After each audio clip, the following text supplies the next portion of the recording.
a shot of Aaron Boone in an Astro uniform, now in his 9th season managing the Yankees. First game of this 3-game set. We'll take a look at the Yankee lineup against Lance McCullers Jr. Grisham, Judge, and Bellinger at the top. Rice, Stanton, and Chisholm in the middle. And then it's Escara celebrating his 31st birthday. Ryan McMahon and Jose Caballero. Grisham's ready. The 32-year-old Lance McCullers is ready. And let's do it here in Houston. First pitch is a strike. We're underway. See McCullers on the year. It's been a bumpy start for him so far. A couple of homers, 9 walks, a little too much. Really high ERA.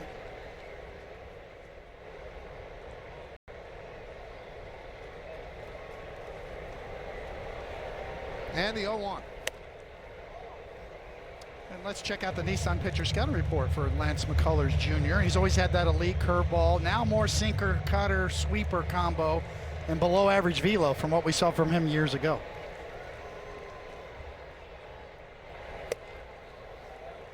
Two and one on Grisham. Grisham had 1 hit in 6 at-bats in Boston.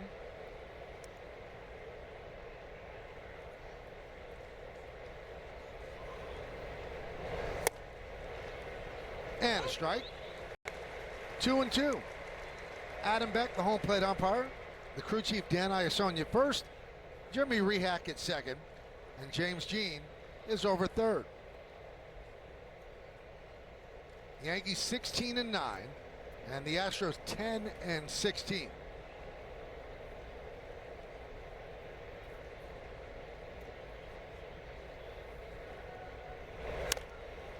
Grounded foul. Check out the Astros defense, brought to you by your local Tri-State Genesis retailers. Harris, Matthews, Smith, left to right in the outfield. Paredes, Correa, Altuve, and Walker. Paredes and Altuve, below average defenders. And Yadier Diaz is behind the plate. Checks and swing, and the count full. This is what Grisham gives you, right? A lot of pitches seen early in the game as a leadoff guy. Pushing McCullers' pitch count up from the first batter on. And there's ball 4. I told you, Adam Beck behind the plate. The umpire scouting report brought to you by your local Kia dealers. Considered hitter friendly is that 18 calls challenged, 7 overturned. Fewer outside strikes, fewer low strikes on lefty batters, 7th big league season. The boos you hear are for Aaron Judge. The captain steps in.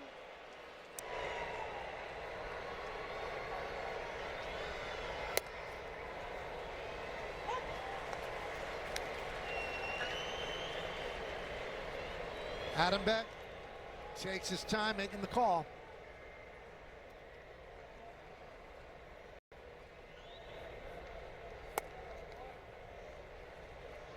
One and one.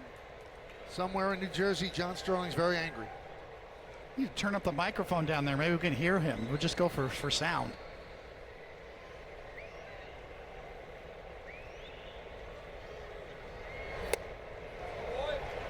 Two and one. Yeah, John Boy likes those home plate mics, doesn't he? Yep.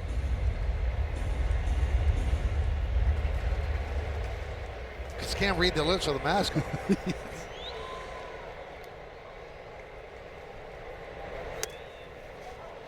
3-1. During the 6-game winning streak, the Yankees have averaged 6 runs per game, and they've allowed 1.5 runs per game. That's a good formula to win.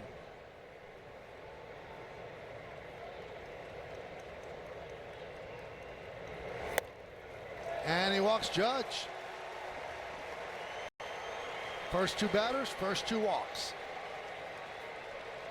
That's what the Yankees do. They're last in the American League in batting average, but they walk a lot. They have the most walks. That's the equalizer for them, and right out of the chute here, 2 straight walks. Here's Bellinger.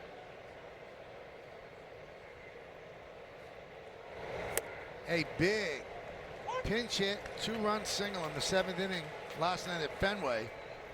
Helped the Yankees sweep the Red Sox. Been hot the last 11 games, hitting .325.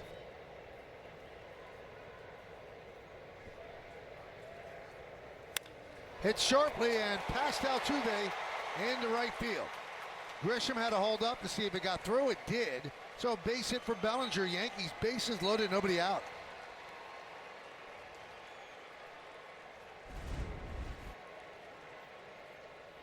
You see he's all over that kind of flat looking sweeper that is right in his wheelhouse. He drills it, and as Michael said, that is correct. Grisham's got to hold station to station. Bases loaded, nobody out. And Diaz has a quick conversation with McCullers. McCullers has been beset by injuries. Last year, 6.51 ERA. This year in 4 starts, 6.20.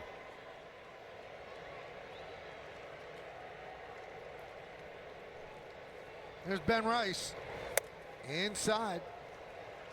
Rice had 1 hit in 9 at bats in Boston.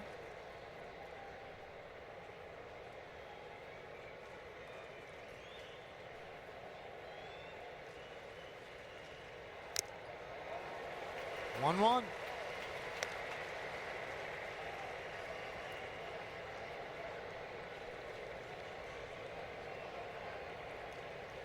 Bases loaded, nobody out. 2-1. And there's a challenge. Powered by T-Mobile. Let's see if Diaz got it right. He did.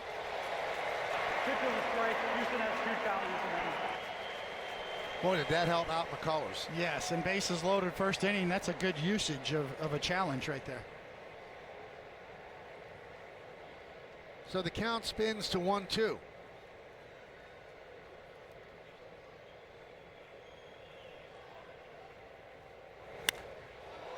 Foul ball.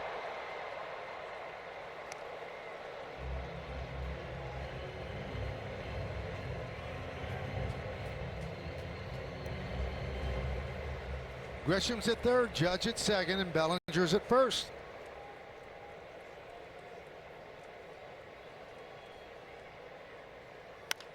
Ground ball. Altuve throws it away.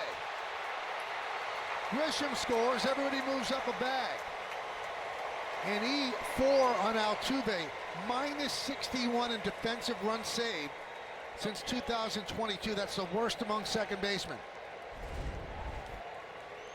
Well, it looked like a tailor-made double play. So if you're on the mound and you're McCullers, you're thinking, all right, I gave up 1 run, I got 2 outs, let me get out of it. Nope, not so fast. Unforced error. Base is still loaded. Still nobody out. Stanton takes a strike, so Rice gets an RBI, but reaches on the E4.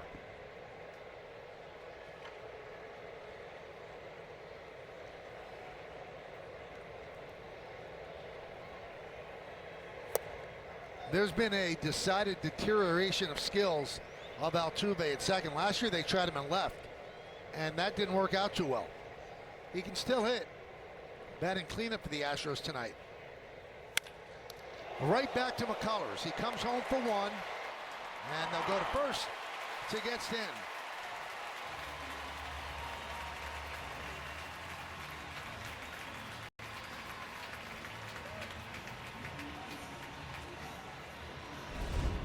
Really nice snag here by McCullers. This ball's hit pretty hard. And great reaction out there and saves himself. Right to home. Home to first double play. First double play didn't work out to Altuve. This one did by himself. Here's Jazz Chisholm. And Jazz is saying he didn't look at me at 8 seconds. So a warning by Adam Beck.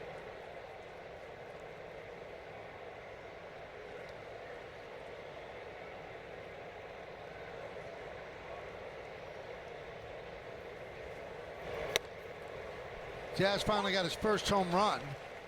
Wrapped it around the pesky pole yesterday at Fenway. 4 hits and 12 at-bats against Boston.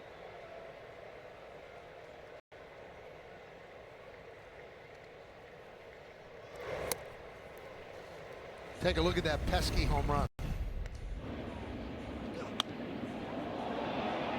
Really caught a break down and in. That might be the one that gets him going. We'll see.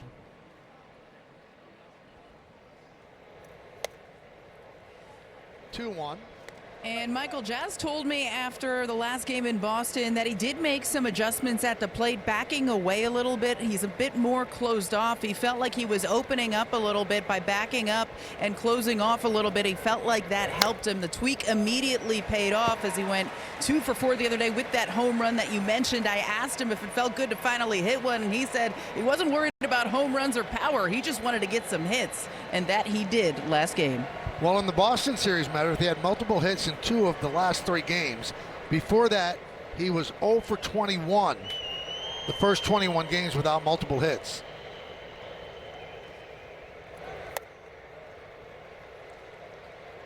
One run on the board, runners on second and third, 2 outs, making McCullers work. He's at 27 pitches.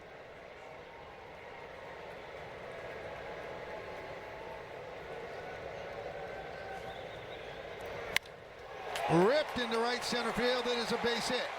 1 run scores. Here comes Rice. He'll score. It's a 2-run single for Jazz Chisholm. And the Yankees lead 3-0.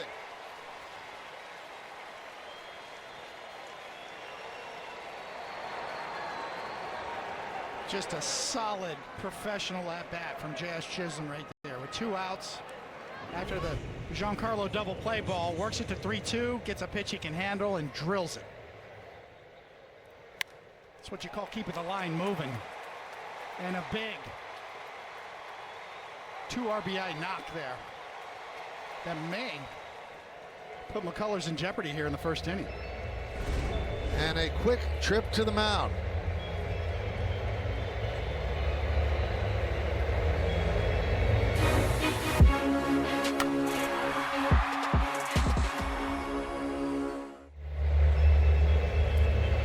And that'll bring up J.C. Escara, celebrating his 31st birthday.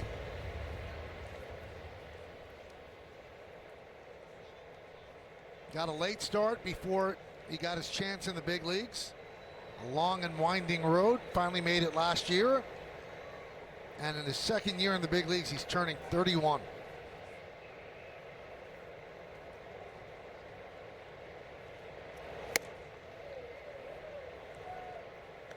One and 0.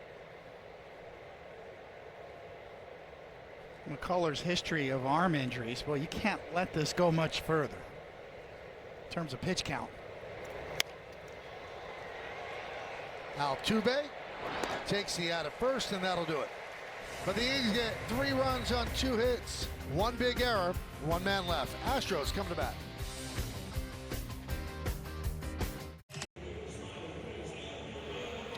Well, Will Warren has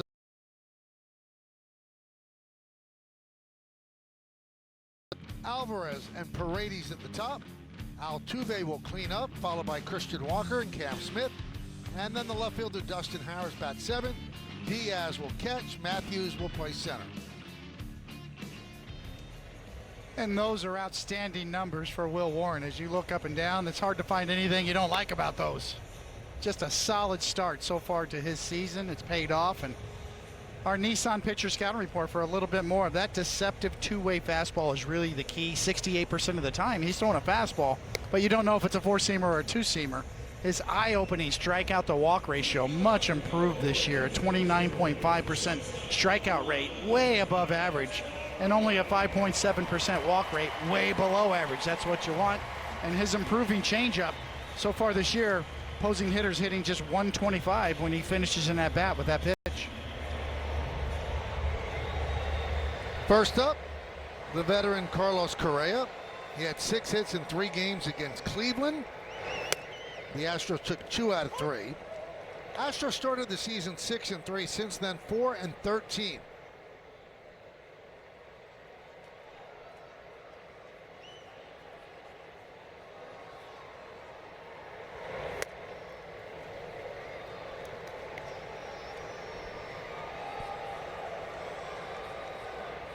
The power has not been there for Correa, but he still has 13 ribbies, hitting .284.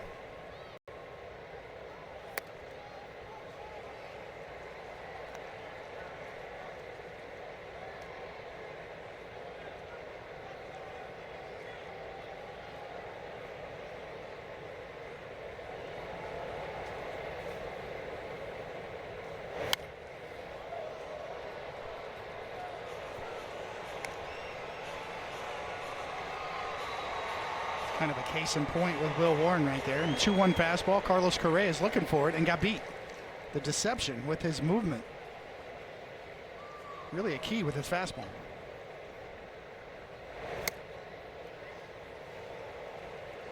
And the count full.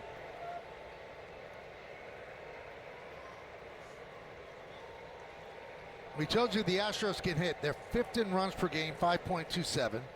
4th in batting average, 3rd in on-base percentage, 3rd in slugging, and they have 31 home runs. That's 8th in the majors. Their problems on the pitching side. Swing and a miss. Got him. Take a look at the Yankee defense, brought to you by your local Tri-State Genesis retailers. And we're going to zero in on the third baseman, Ryan McMahon. He is our Car Shield defensive player profile. 58 defensive run saves, 2nd in baseball since 2021. 40 outs above average, 2nd in baseball. And Brian Hayes leads in both of those categories. So he's out of the league with Hayes. Chance he could win a Gold Glove. And there's a strike to Alvarez.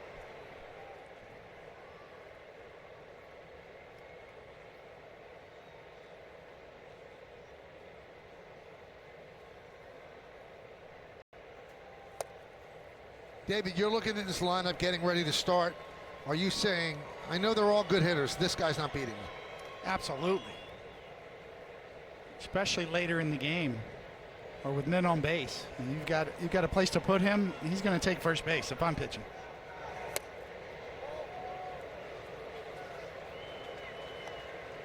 It's not only because of who he is, but how hot he is right now, too. He's locked in. Those 11 home runs already.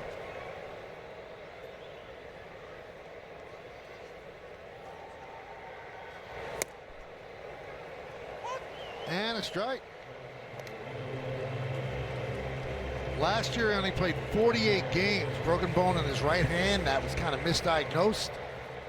And that was a big blow for the Astros as they didn't make the playoffs. 8-year playoff run ended on the second to last day of the season. Right there, Caballero. 2 down.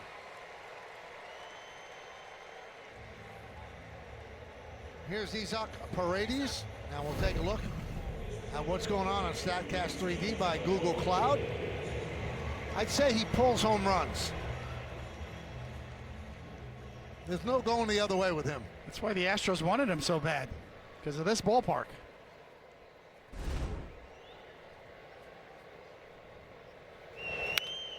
Like that. But right there is Bellinger. He pulled it just the way we thought, but didn't have any lift. Astros go down in order. It's Daily Dinger for free every day for a chance at a profit boost if your selected player hits a home run.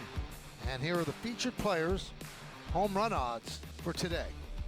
Bellinger plus 550, Escar, the birthday boy, plus 600. McMahon hits one deep to left field, and that ball is going to be gone. A home run. Just got into the Crawford boxes. He goes the other way, and he gets his second home run. Both of them to left field, and the Yankees lead 4-0.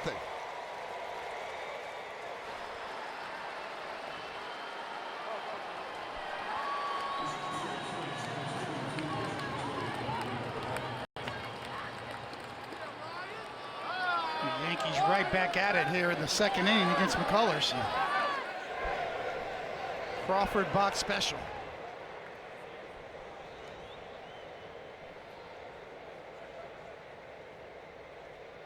Well, the Yankees have faced so many lefty starters that he's become a defensive replacement. So he wants to do something, getting a start against a right-hander, and he just did.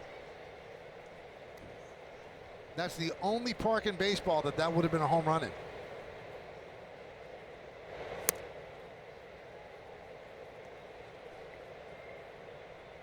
Well, that's one thing he has done in the past is hit homers. He's got a chance to hit some home runs if he gets some confidence going and gets his swing right.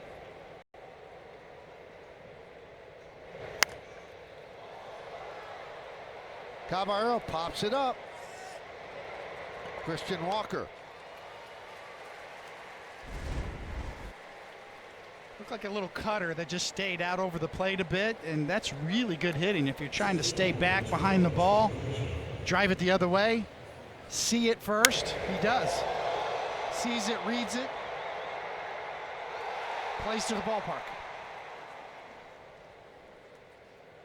And he gets congratulated by the guy that's been playing third base, Ahmed Rosario. Back to the top of the order, and a strike to Grisham. Just love Rosario's energy, right? It's infectious. He's the first one out of the dugout.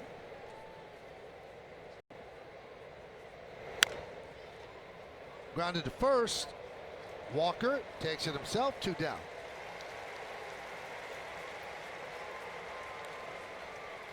There's some guys that are just high energy guys, right? They lift you up just being around them. I think Rosario's one of those guys. And he showed that right away when the Yankees got him at the trade deadline. He'd watch the games at Yankee Stadium from the outfield side of the dugout, and he would run to the home plate side of the dugout if anybody scored or hit a home run right away. He became that guy. 1-0 on Judge, who walked in the first.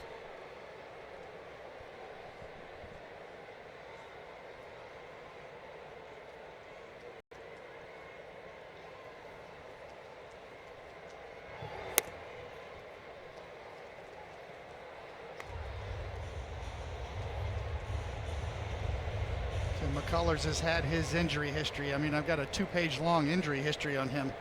To get through it all, I need about 3 innings. A lot of arm injuries. He's only pitched 103 total innings from 2022 to 25. It's been Tommy John back in 2018, flexor tendon, problems with his rehab. Finally back on the mound, fully healthy this year. But it's not the same stuff that we once saw. Call a strike, the batter has challenged. Judge is going to challenge that strike call, powered by T-Mobile. This is his 4th challenge of the year. And he gets that one right. New York has 2 challenges remaining. It's a confidence builder. If you're a hitter and you challenge, you need to have some success to keep your confidence to be able to go. You see him kind of hesitate there. Should I challenge or not? You want this guy to be confident in his challenges.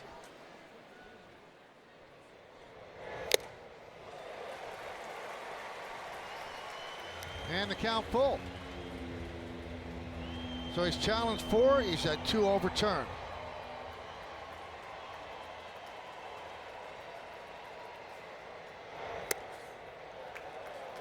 And now the Astros are challenging that ball 4 call,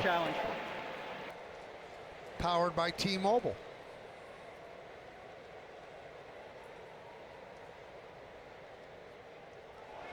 And they're wrong. Pitches the ball. Houston has 1 challenge remaining. So Judge with his 2nd walk.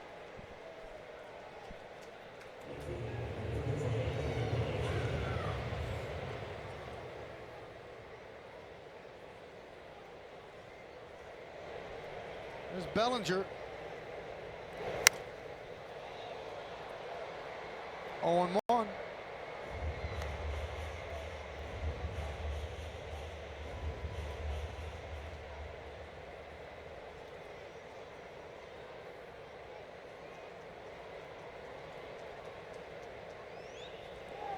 Runner goes. Safe. Judge his 6th stolen base. Diaz has not thrown out 12 attempted base stealers. He's 0 for 12. And Aaron Judge is feeling frisky this year.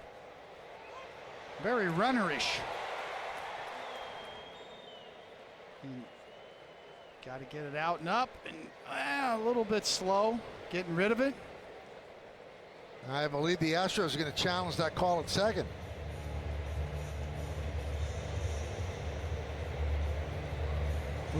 Back spike.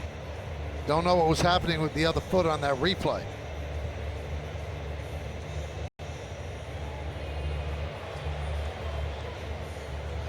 I don't know. What do you think? That's close. Going to need another angle to make a definitive call here. Possible if he got him on the spike. It was bang bang on his back spike right there. Is that definitive? If the tag's on, he's out. After review, the call on the field is overturned. The runner is out. Houston retains their challenge. A challenging half inning in many ways. Yankees get a run.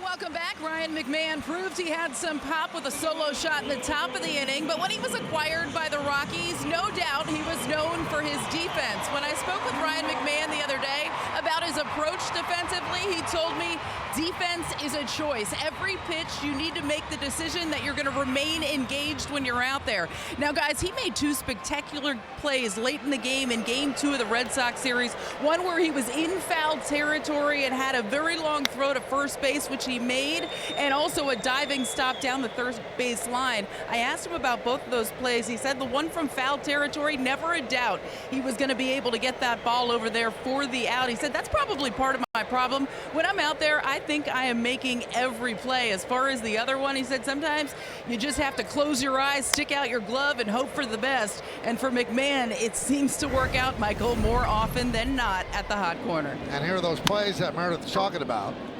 So this one he knew he had. The next one, David, I don't know. Wow.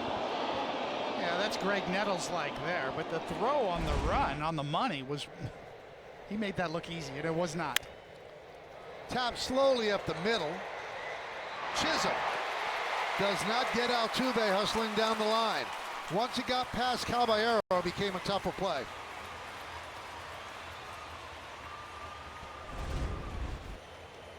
Yeah, you're dead on, Michael, and it's got to be Caballero as he kind of hesitates. They're looking at each other, kind of hear footsteps, and Altuve still runs. He can get down the line, especially when you're smelling a hit.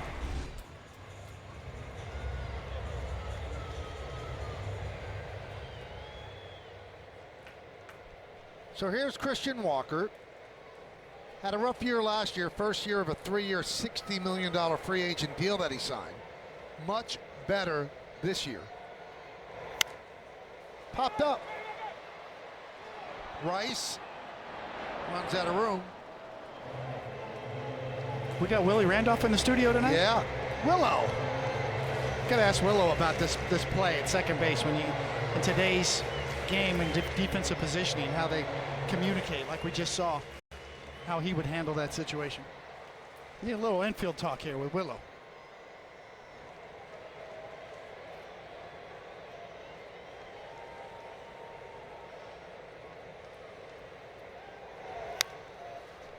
We are so glad that he's become part of the Yes family. Nobody knows baseball like Willie Randolph. It's captain. Has a lot of rings, too.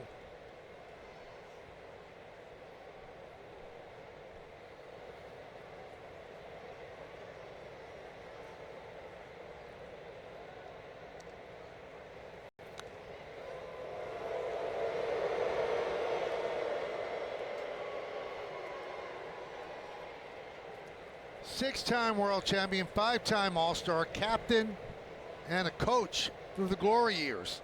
You want to go down a rabbit hole? Look at his numbers. Defensive metrics, offense, on-base percentage. Check out his WAR, his overall WAR in his career. Willie Randolph deserves a second look. This pitch deserves a second look. A razor blade on the black, and you're right, a little delayed home plate call.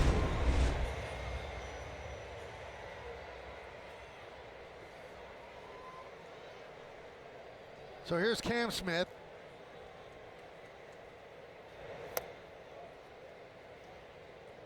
One and 0.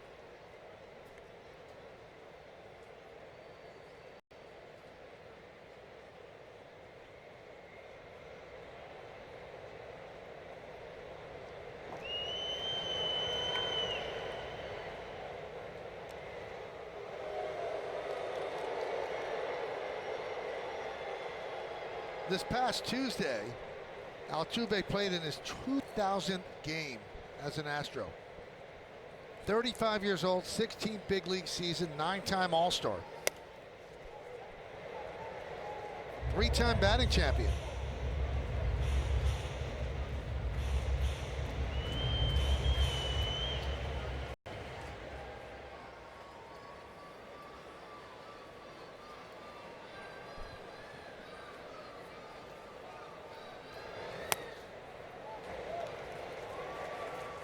So he's batting cleanup today.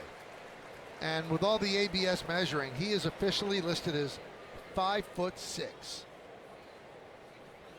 The last time someone batted cleanup that was shorter than 5'6", you have to go back to 1919.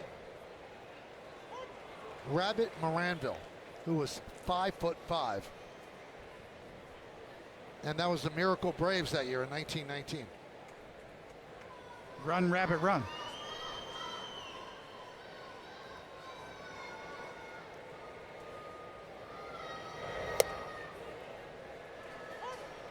Three and 2. And he's the shortest cleanup hitter since Al Gianfrido. And that was the guy who made the famous catch on Joe DiMaggio. One of the rare times that Joe DiMaggio ever showed any emotion. Kicked the dirt around second base when that catch was made in the World Series. Runner goes. Ball 4.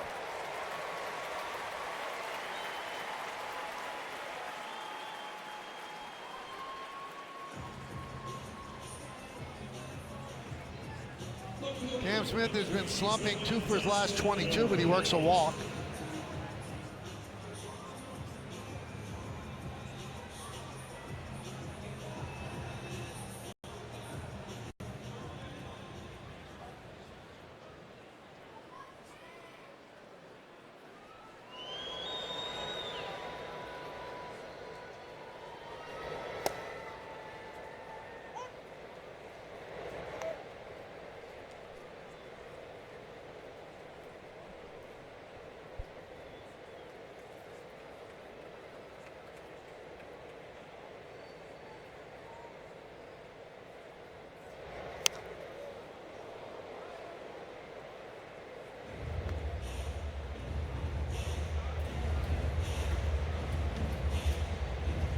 So 0-2 on Dustin Harris.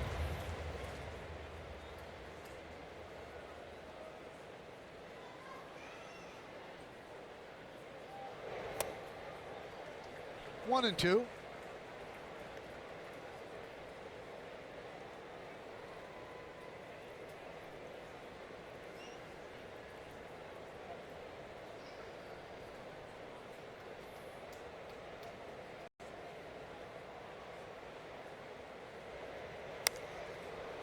Now, David, I should note, because it just came to my attention, Bob Costas just texted me, and he said he batted cleanup in Little League.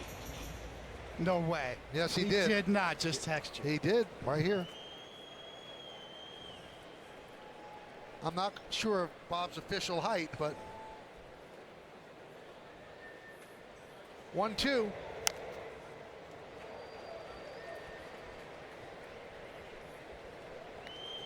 Well, he's a giant in the industry. Oh, I see what you did.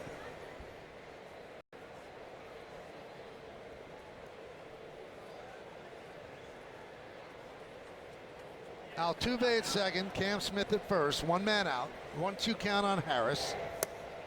Strike 3. Third strikeout for Will Warren. Wow, this thing is just an absolute buzzsaw. Look at the left-hand turn that sweeper made. That ball's a foot outside until the very end and just raced to the outside corner. Beautifully executed. And here's Yainer Diaz.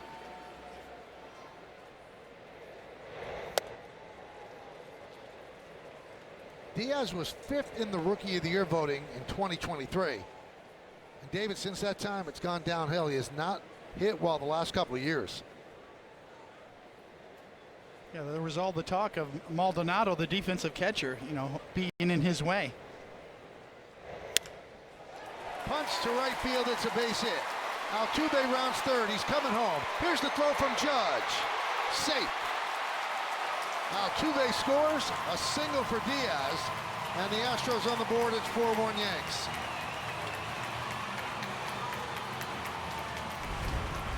I love this kind of a play. This is a baseball play, right? You know it's coming. Altuve's not hesitating. Judge has got an arm. This is going to be on the money to get him out. It's just up the line a bit, and that's the difference. If that throw is on the money, you got a bang-bang play at home, and he's probably out.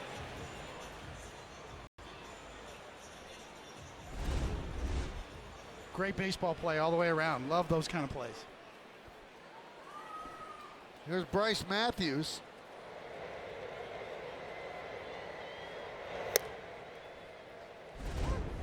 Oh and 1. From the overhead, I mean, you could just see it unfolding, right? The drama of this play, you know it's going to happen. Altuve can fly, Judge can throw. Missed him by that much.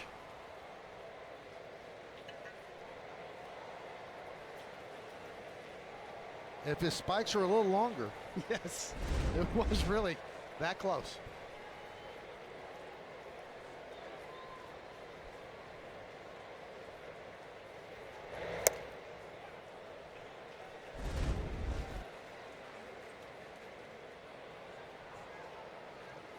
Oh. That close.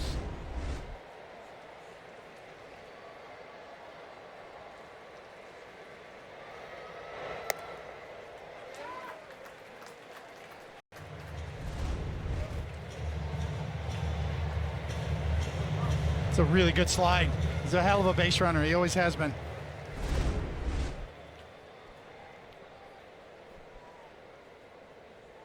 If Altuve was 5'7", he would have been out. Yes. Swing and a miss, 2-2.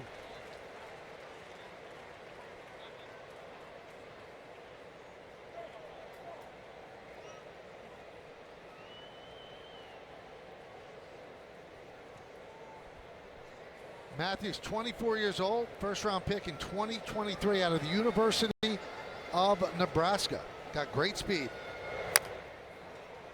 41 steals at AAA Sugar Land last season.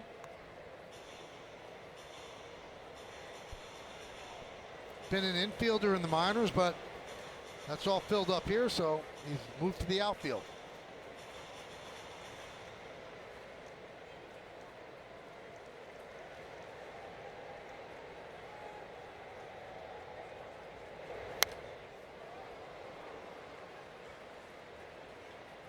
All right, we're going to send it down to Meredith, who has a report on Carlos Rodon on the Montefiore Einstein injury report.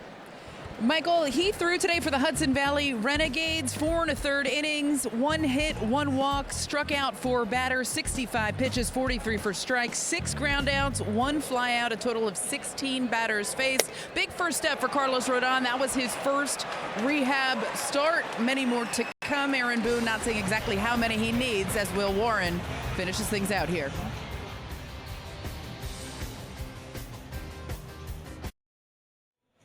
Well, score big on authentic gear at MLBshop.com. From official jerseys and memorabilia to hats and hoodies, we've got the season covered. Visit MLBshop.com/Yankees, the official source for your Yankees gear. Yeah, he wants you to eat chicken. Bellinger was at the plate when Judge got thrown out trying to steal second. So he gets a fresh count, 1-0. As we start the third. 4-1 Yanks.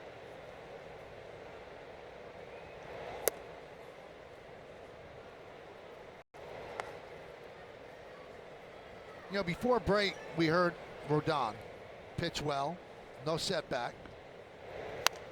And everything's been going according to plan with Cole.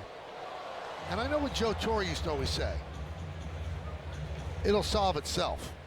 But if everybody remains healthy and pitching the way they're pitching, two of the guys in the Yankee rotation are going to have to be moved out for two veterans who are established. It's not going to be easy, David. No, it is definitely not. These are in the category of good problems to have, obviously. I think it's a question, too, of who's suited for the bullpen. Who can move down there and be effective, possibly? Who's had experience with that?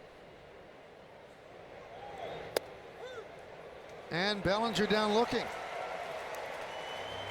Well, one thing's for sure, the bullpen's going to get a big boost if whoever they choose to go down there.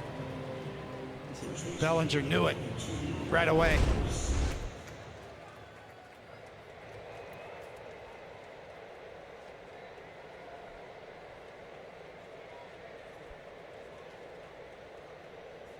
There's Ben Rice.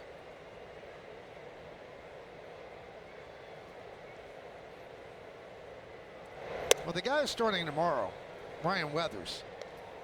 Now, he's pitched very well in the rotation, but when you talk about transferring stuff to the bullpen, his stuff screams out that it would play in the bullpen. I agree. 98 miles an hour, throwing from the left side. Yes, he could be a dynamic weapon down there, and I'm not putting him in the bullpen. I know he can be a starter, but Will Warren last year gave you over 30 starts as a rookie. And he's kind of showed his durability, and that's such a valuable commodity to have. Somebody who posts up like that, who's shown the athleticism to be durable. That's a skill set in my mind. Going out there every 5 days. Will Warren has that. He's shown that last year, and he's continuing to show that with improvement. So, we'll see. These problems Joe Torre's right, do tend to solve themselves, but I find it more exciting about, wow, your overall pitching staff's getting deeper, and who can help down there in the bullpen?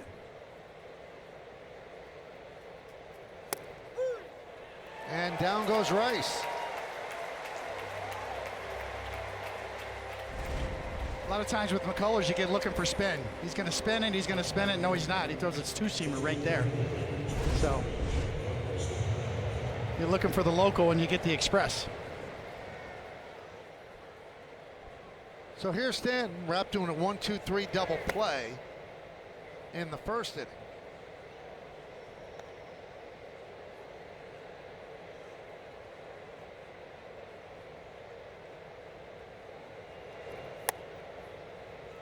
Now, if you want to dream a little, if Cole comes back as Garrett Cole, Max Fried, obviously one of the best left-handers in the game. Cole's the number one, Fried's the number two. Then you could play with this, that Rodon's either 3 or 4, or Schlittler's either 3 or 4.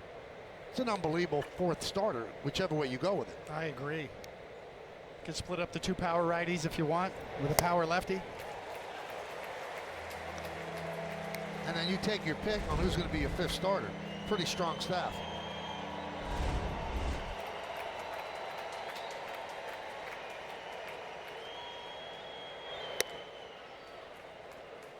McCullers seems much more comfortable, much more in sync than he did in the first inning. Working quickly, throwing strikes.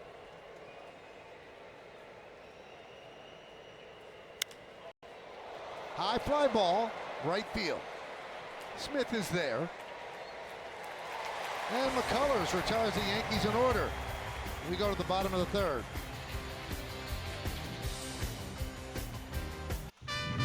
All right, this is a little segment we like to call, well, Mel, why don't you tell us? Jason hit it. How about that? Yeah, how about that about Carlos Correa? First player from Puerto Rico, selected first over on the Major League Draft. That's in 2012. Following the 17 World Series win, proposed to his wife Daniela in a live TV interview. Fortunately, she said yes, and was valedictorian of his class at the Puerto Rico Baseball Academy with a 4.0 GPA. How about that? Right, Mel? How about that? And here's Carlos Correa. Down the right field line and foul. Daniela Rodriguez, you make me the happiest man in the world. Will you marry me? Will you marry me?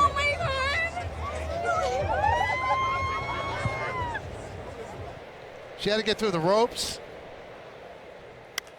But you know, you have a nice person there in all the pictures, Ken Rosenthal. Would have been funny if she would have said, "Nah, I want to think about it a little bit."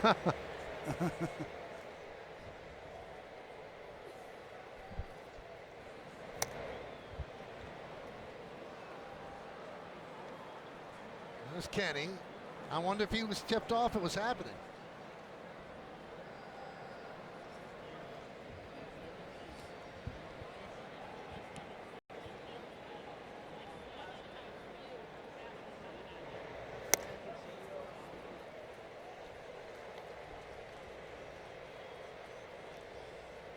Two and two on Correa.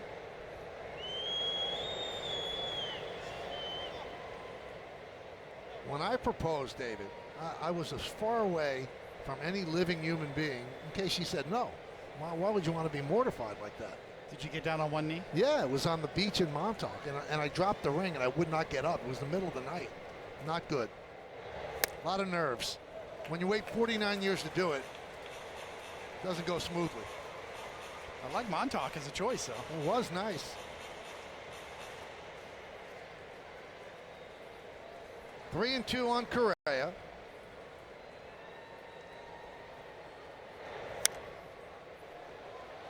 I say that right? Is it Montauk or Montauk?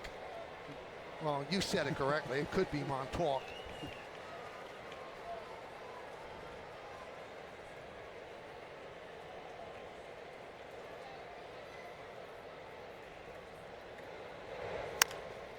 Ground ball, right there, McMahon. One down.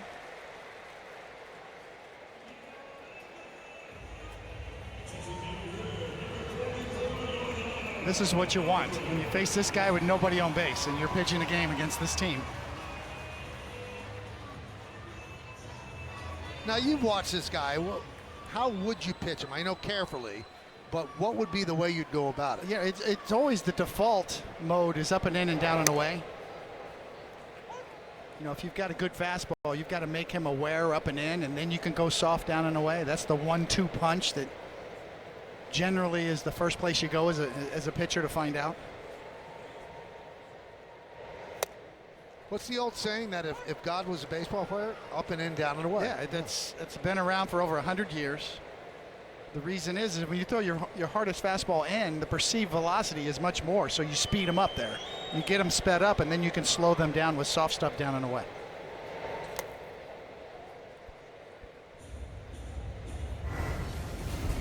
Check out the exit velocity presented by Spectrum on his 11 home runs. Average exit velocity 106.8.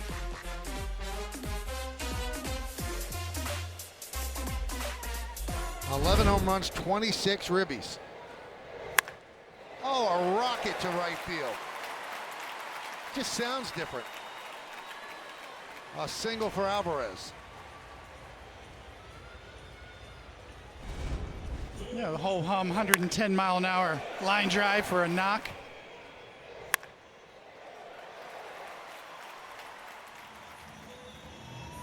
It's just a beautiful swing. He's sort of like a pure shooter in basketball, right? He's got a beautiful stroke. That is Yordan Alvarez when he swings the bat. Here is Isaac Paredes.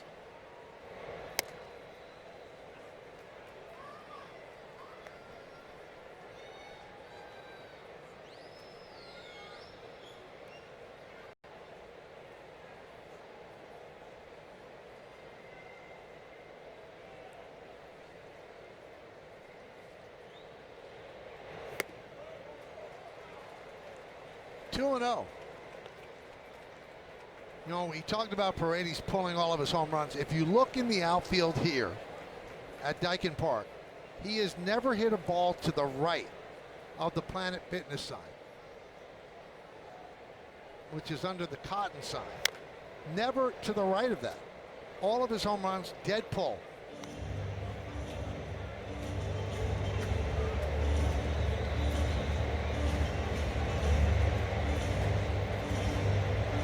So that, what's that, just a smidge past left center. The key to that is contact point out in front. That's what he's looking to do.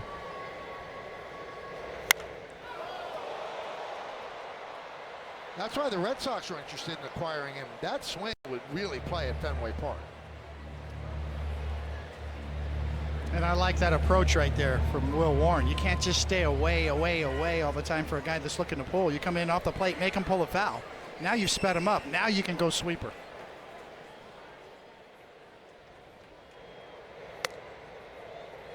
You've got him conscious inside now.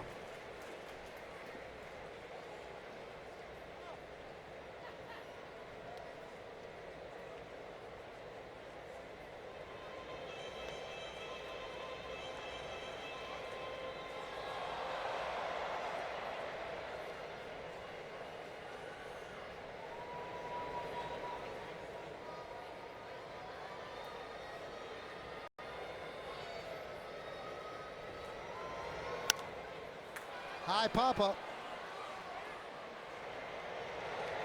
Rice makes the play. Now what happened there? Was it catcher's interference?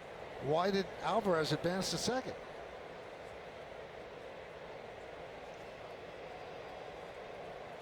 Unless he called a balk. This is where we need the umpires to be mic'd up so they can tell us what happened.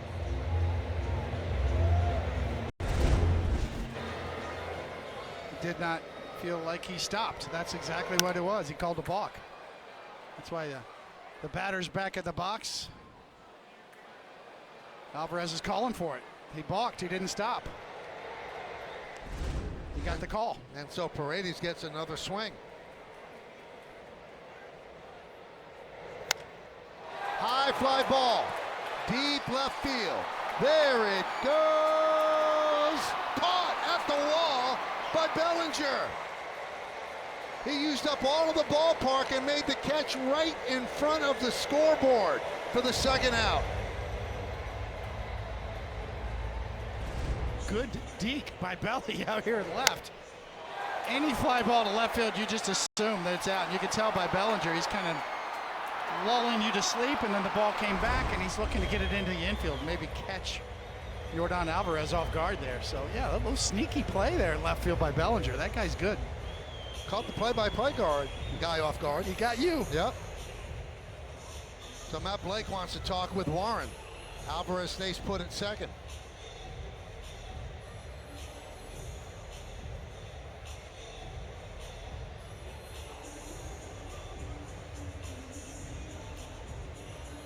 Settling down Warren, who has to face Altuve with a runner in scoring position.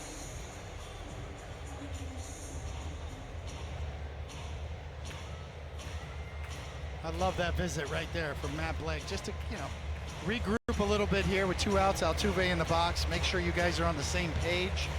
What pitches you want to throw, how are we going to go at it?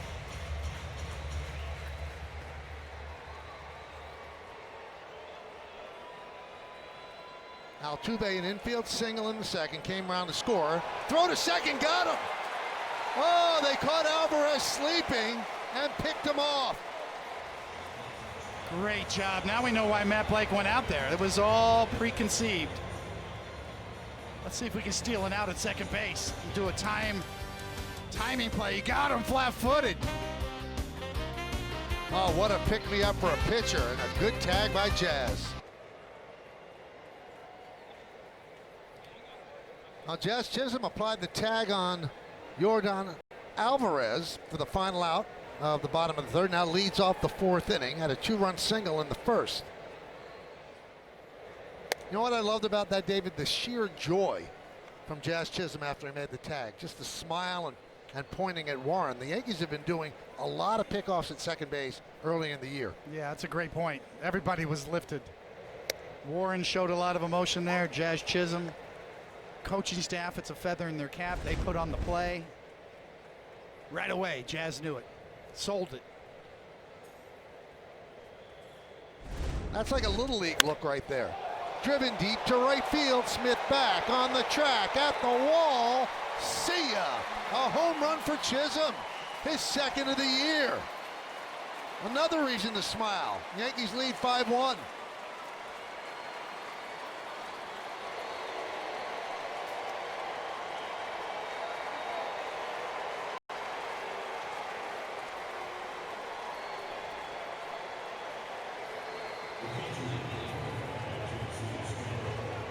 Feeling confident. Maybe that first home run is the one that gets him going. Number 2 came a lot faster than number 1 came.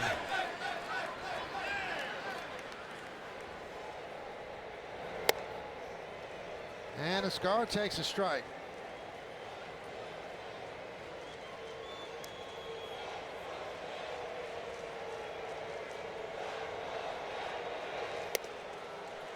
Now, there's a certain energy that you need among your teammates, right? On a bench, A-type personalities, you're together every day. You know, Michael, you're with this team every day for the last couple of decades or longer.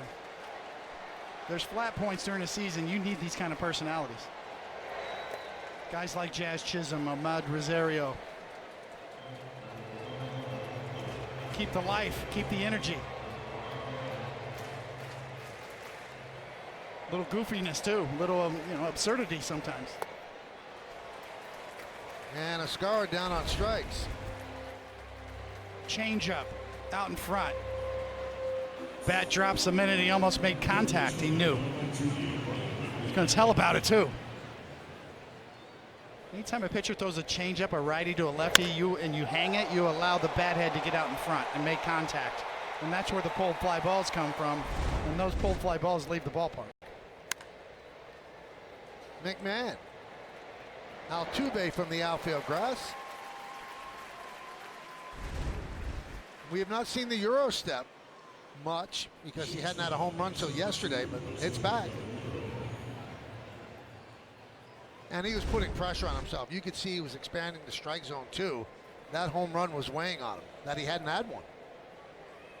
At the end of April last year, he had 7, despite a low batting average. But he had a low batting average, and he had yet to hit a home run till he wrapped one around the pesky pole. Now you get a chance to look at it again.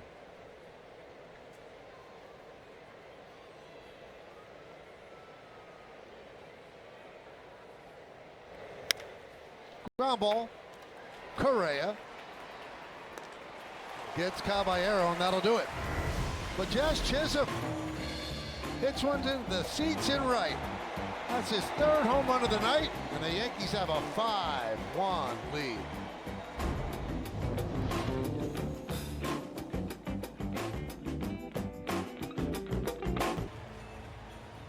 Another multi-hit game for Jazz Chisholm. 2-run single in the first, solo home run in the 4th. Yankees lead 5-1. Altuve hits one deep to right center field. On the run is Judge. He's not going to get there. It bounces over the wall for a double.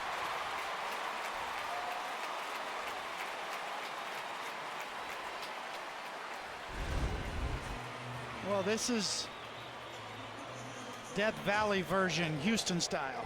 And the one part of the ballpark that is the deepest part is right where he hit it. And he drilled it a long way. I thought for a minute Aaron Judge was going to get there, but it was just too far.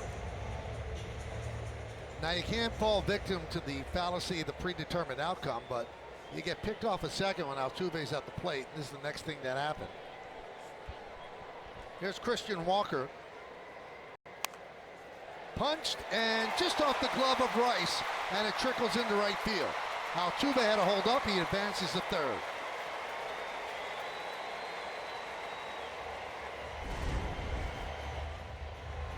Well, good pitch from Will Warren, a little bit unfortunate. As you can see, right off the end of the bat, and just enough off the tip of the glove.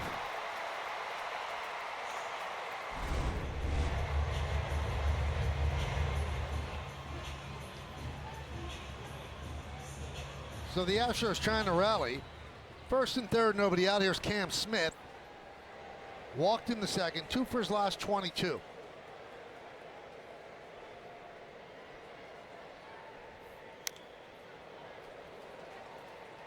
Oh and 1.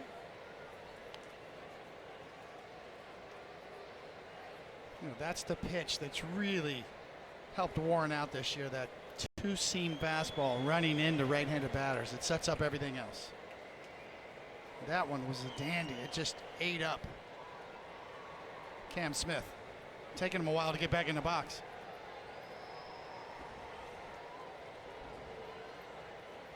Came to the Astros from the Cubs in the deal that sent Kyle Tucker to Chicago. Tied him up. 0-2. See what opponents do against his fastball since last season. Love a strikeout right here. Yankees playing back. Looking for the double play. They'll give up that run.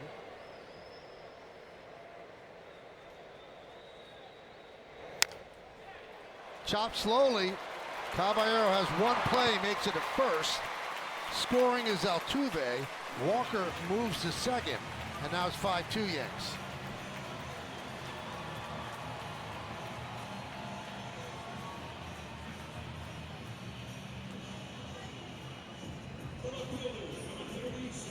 Time now for the Mohegan Sun team scouting report. Well, their offense is contact driven, and it's been that way for several years. They've been hard to strike out. They're leading the league in runs scored and batting average. It's the pitching staff volatility that's hurt them, and less depth overall on their team than in past years. Harris fouls it away. The injury bug has really killed them on the pitching staff.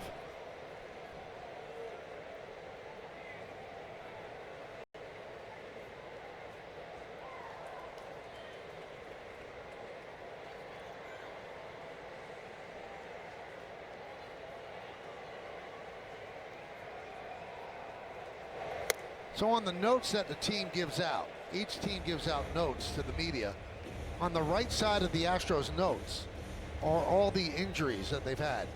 And I'd say conservatively, it's 8 inches long. I mean, it's just one after the other after the other. Yeah, Hunter Brown at the top, a really good power arm. One of the best young pitchers in the game, out. Christian Javier, out. Josh Hader, their closer, out. And the list goes on and on. The shortstop, Jeremy Pena, out.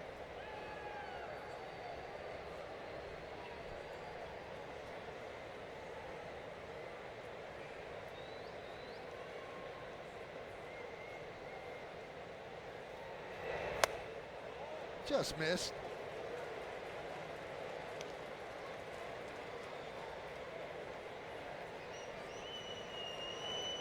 Good time to run that two-seamer swing back on the inside corner after that backdoor sweeper that just missed.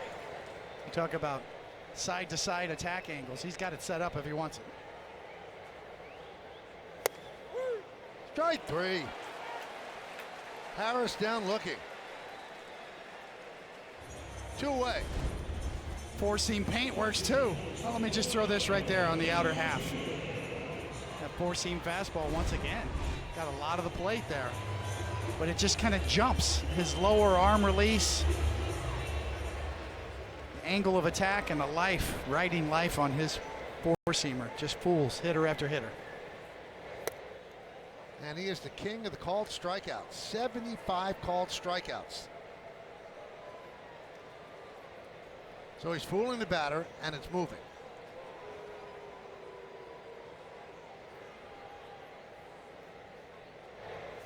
Swing and a miss. Yeah, there's so many things that goes into it. You know, we tend to just look at the radar gun. How hard's he throwing? Okay, new school. Spin rate. Boy, does he have good spin rate. Really, it's about the window you release from. There's sort of a recipe that all goes into the equation.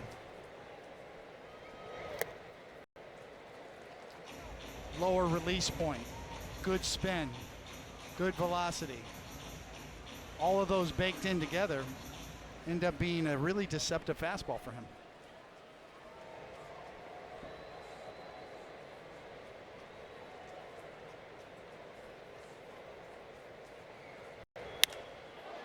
Into center field. Grisham is there, puts it away, and that'll do it. But the Astros get a run on 2 hits.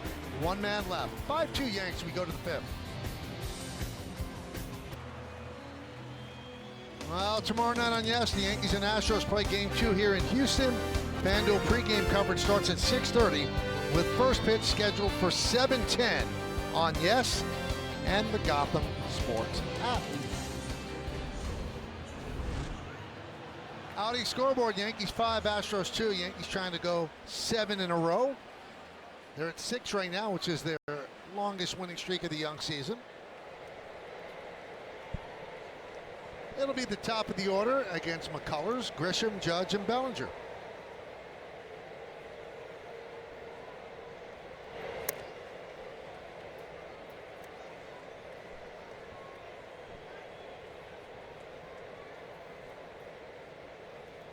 Yankee fans will always remember his 12-out save in Game 7 of the ALCS in 2017. The thing that stood out, though, he went 4 innings, he struck out 6. He recorded the last 6 outs by throwing 24 consecutive curveballs to end the game. Maybe that led to all the arm problems.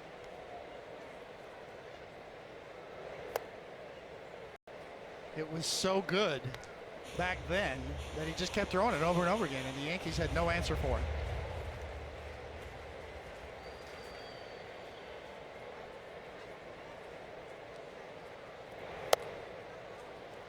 He's in the final season of a 5-year, $85 million extension, and he doesn't know what comes after this. He said, I've been here pretty much since I was 18 years old. I don't know what the future holds, but we shall see. Ball 4. So Grisham works a walk.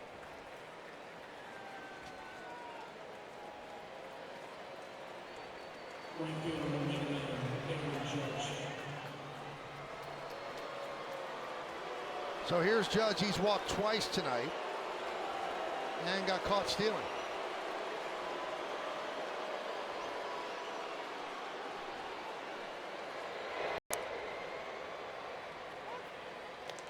Oh, 0-1.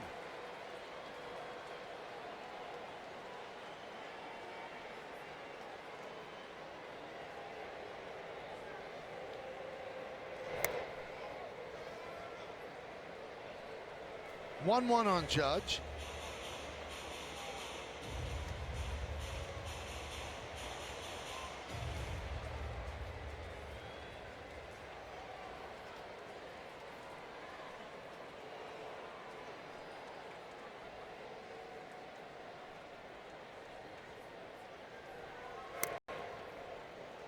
Two and one. It's like McCullers kind of landed funny there, tweaked his knee a bit.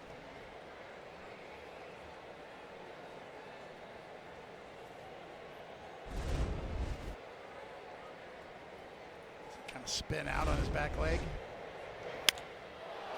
High fly ball. Left center. Matthews makes the catch.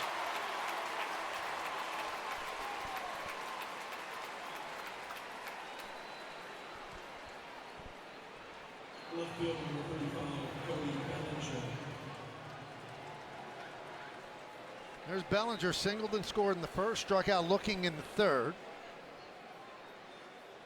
Grisham leads off first, held by Walker.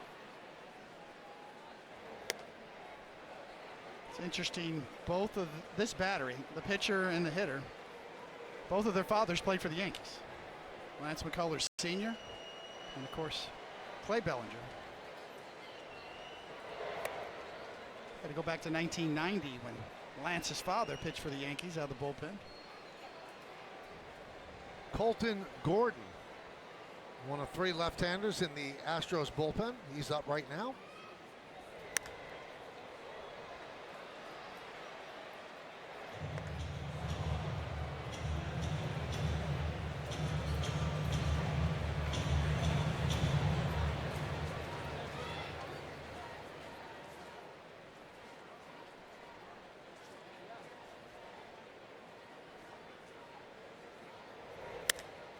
Grounded, Walker. There's 1. And there's 2.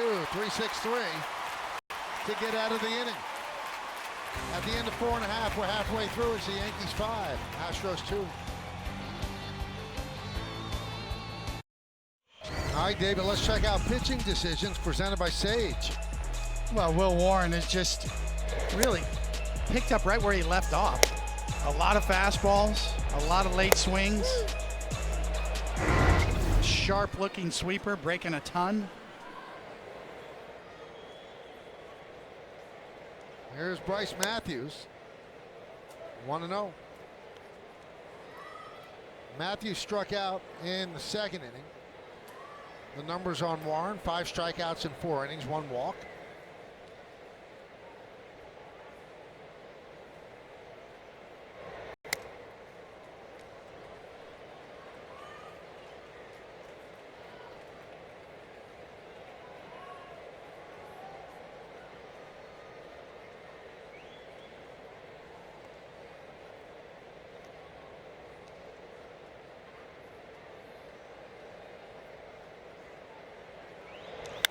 Line drive.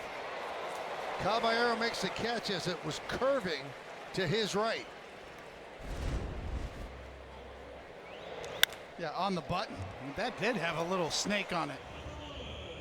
It was 109 miles an hour up the bat with a little curve on it. Caballero says he. Yeah, he smoked it.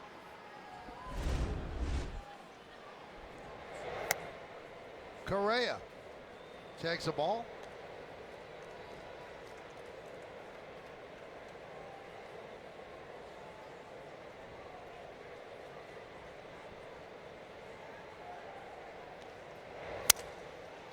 Tap toward first. Rice fields, flips to Warren. 2 down here in the bottom of the 5th. Yeah, Warren's had Correa off guard all night in the first 3 at-bats. Behind the fastball, out in front of the breaking ball. And once again, Yordan Alvarez up to the plate with nobody on base. And this time, 2 outs. This is the perfect time you want to face this guy. Nobody on, 2 outs. And this is the way they've done it now all 3 times. Nobody on in the 1st, nobody on in the 3rd, nobody on in the 5th.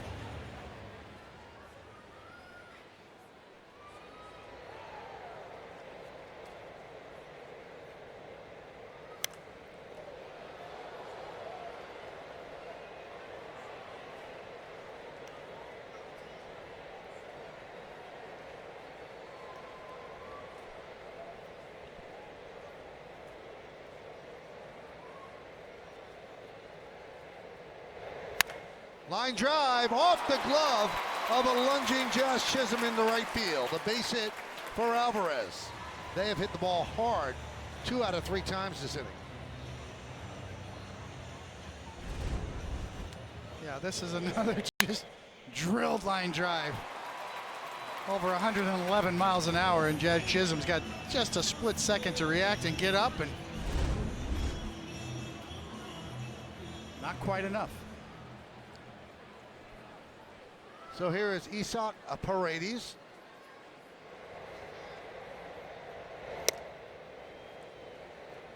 And a strike.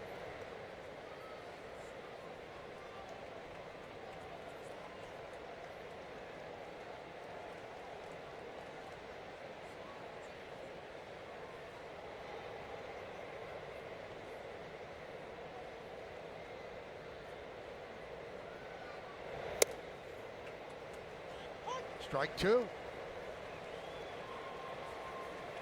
Well, I like what Ascar is doing behind the plate right now. He's moving around back there. He'll set up in and make Paredes think he's setting up in and then shift away at the last minute. A little gamesmanship going back there as hitters try to feel where the catcher's setting up.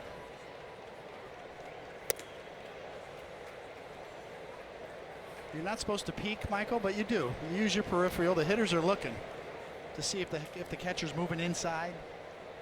Try to catch a clue, maybe look in. Ascar is kind of messing around with him back there, which is a good thing.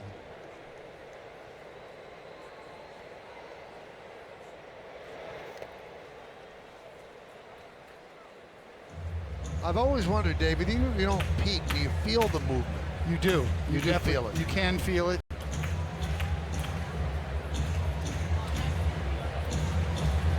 It's not like 30 years ago where you tried to peek at the signs. Obviously, there's no more signs in today's game, but you definitely feel in and out. You want to know if a catcher's moved up inside, because then you can look and kind of cheat and look for a fastball inside. by cheating, I mean start your swing sooner. Try to anticipate the flow.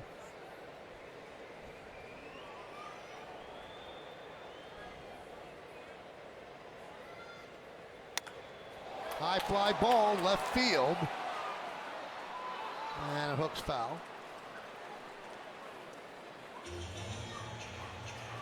I also wonder about the batters that have great hearing, because sometimes crowd mics can pick up the earpiece, what's coming out of the earpiece in the catcher's ear. And you're right there. So if the crowd's quiet for a moment and you hear the earpiece go fastball, a lot of things Babe Ruth didn't worry about. You get a hearing aid, right? Huh.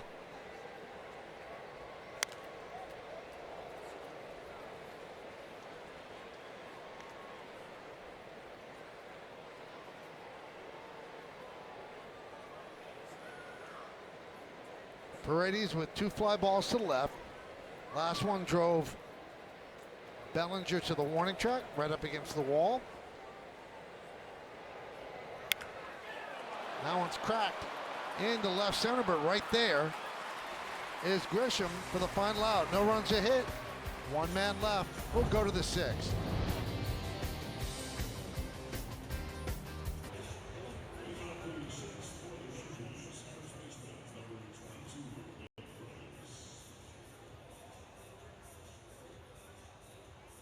Well, thank you, Bob. We go around the majors. Murakami, 6 home runs, 11 ribbies, last 7 games for Chicago. The other Chicago team has a 9-game winning streak, and Elly De La Cruz, past 11, has been red hot as Rice fouls it off.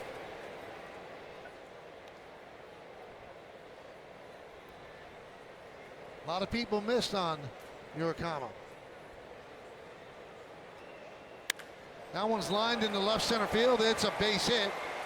It's going to split the outfielders and go to the wall. Rice is at second. He'll stop right there with a leadoff double.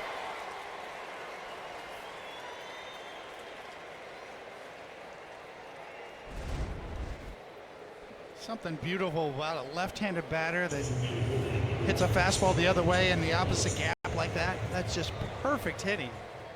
Almost Don Mattingly-like right there. Just a bullet right in the gap.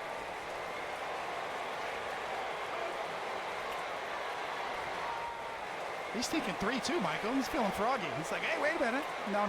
Check up right there.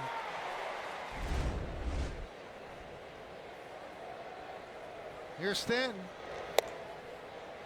1-0. Stanton hit into a double play and a fly ball to right.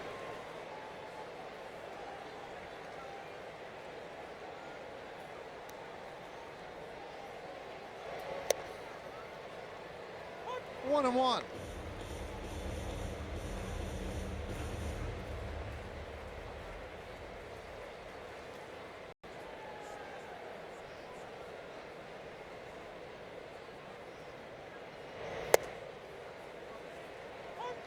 And 1-2.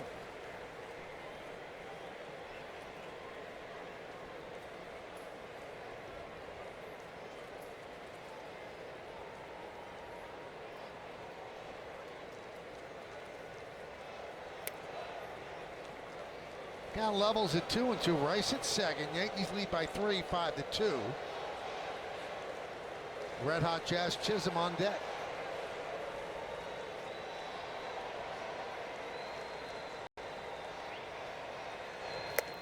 Did he go? No. Dan Iasonia said no.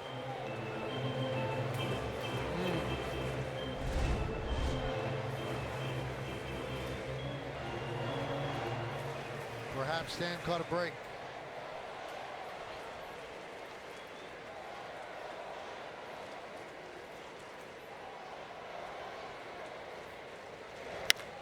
Ground ball and through for base hit off the glove of a diving Correa.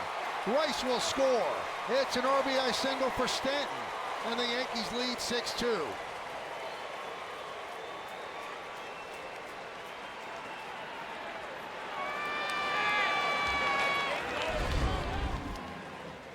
Well, when you hit the ball hard, they get through. And Correa can play short, but can't quite corral that one. right off of the web of the glove, and that'll be an RBI knock. And that'll be it for McCullers as they go to the bullpen. They'll bring on the lefty, Gordon.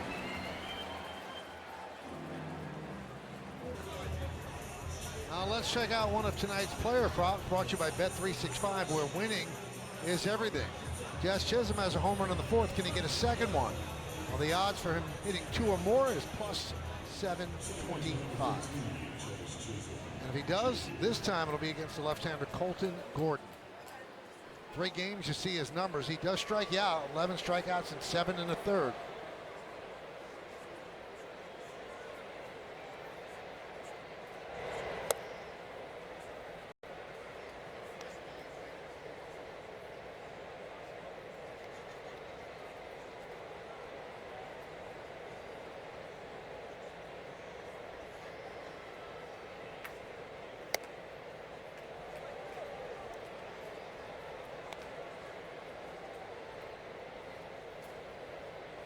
.27 years old, second big league season.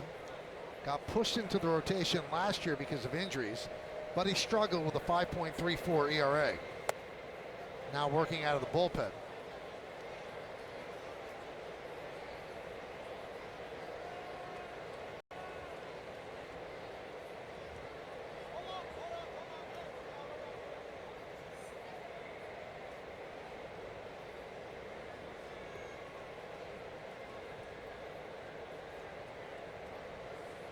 .62 Yankees. Stanton just drove in his 14th run. He's at first, held there by Walker.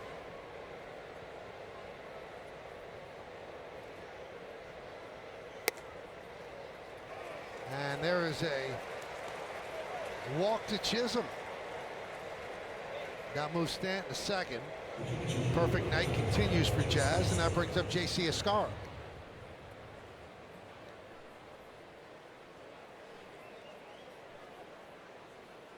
Pitching coach will be scratching your head, Michael, when you come in a lefty on lefty and you walk him on 4 straight. Well, this was the time to bring in the lefty. You have Chisholm, Escarra, and McMahon. Now he does have 3 righties on the bench: Rosario, Grichuk, and Goldschmidt.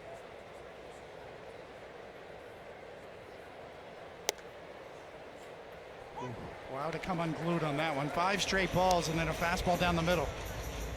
That might be the best one he sees.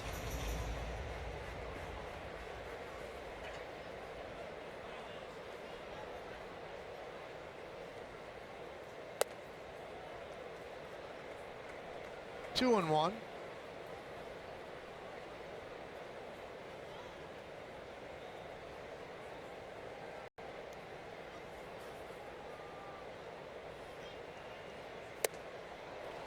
Two on Escarra.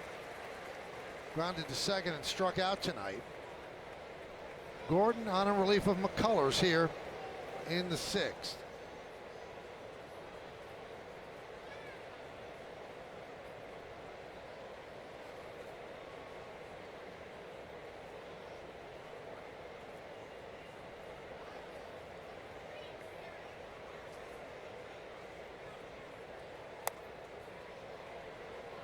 And the count full.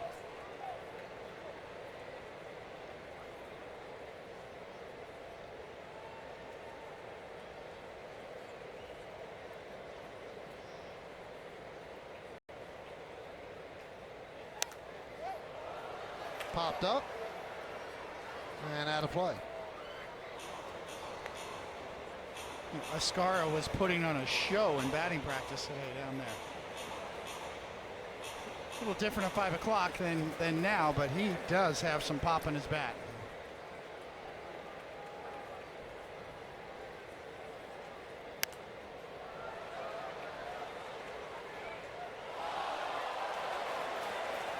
A strong young man, and you chronicled his history earlier very well. 31 years old, birthday boy. He's got some talent.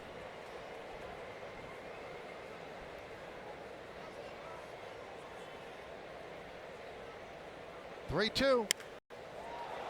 Left field, going back Harris, and he can't make the play. It caroms off the wall. Stanton will stop at third. So it's a single off the wall for Escara, and the bases are loaded.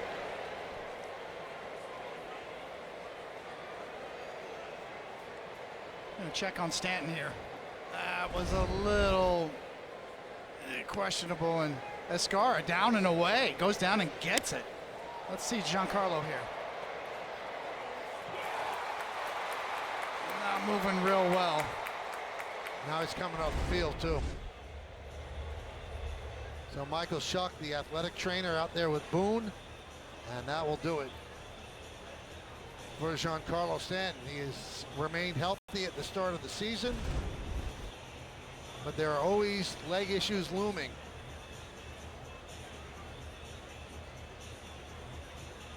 I think the starting and stopping there. Possible. Most leg injuries usually happen on the start, in the start part of the quick stop or a quick start. So Randall Grichuk will take over.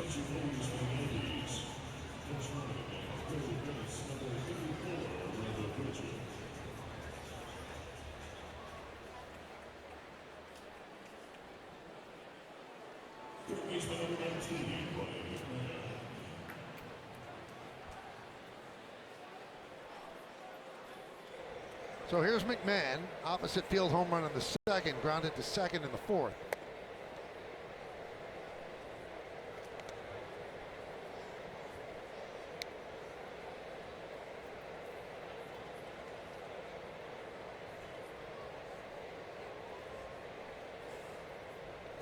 Hit sharply right at Walker.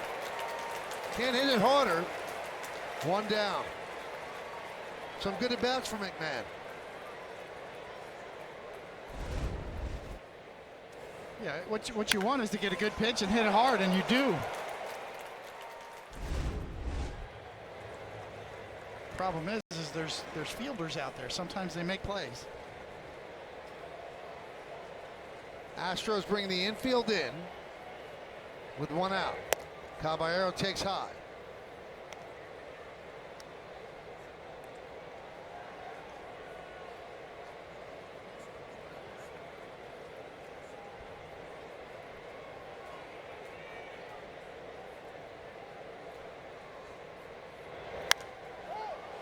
Popped up.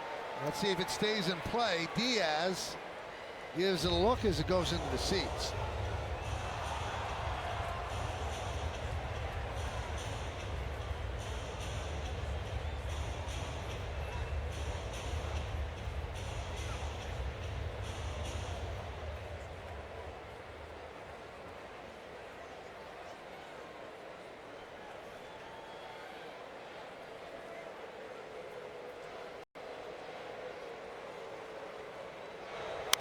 Line drive into right field. It's a base hit in front of Smith. The runners move up. Scoring is Grichuk. And the Yankees now lead 7-2. The RBI single by Caballero.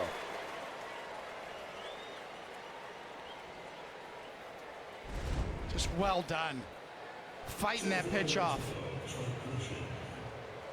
Not only fighting it off, but getting it over the infield.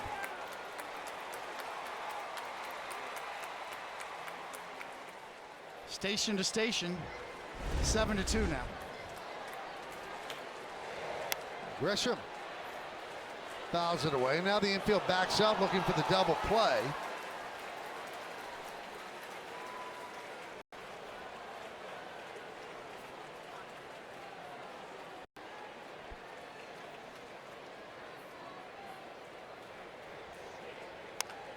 Line drive, foul.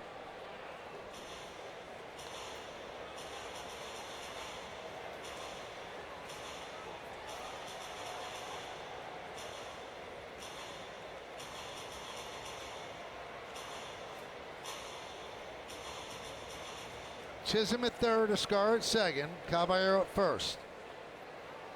Caballero with his 9th run batted in.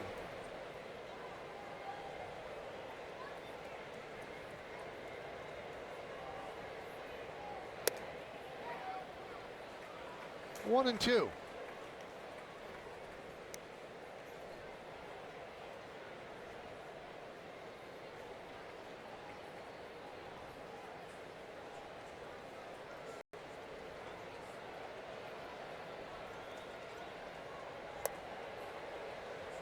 2-2. Been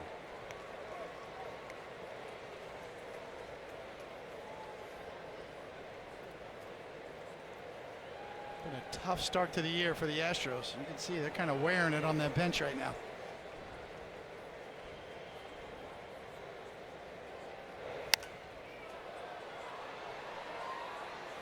Still 2-2.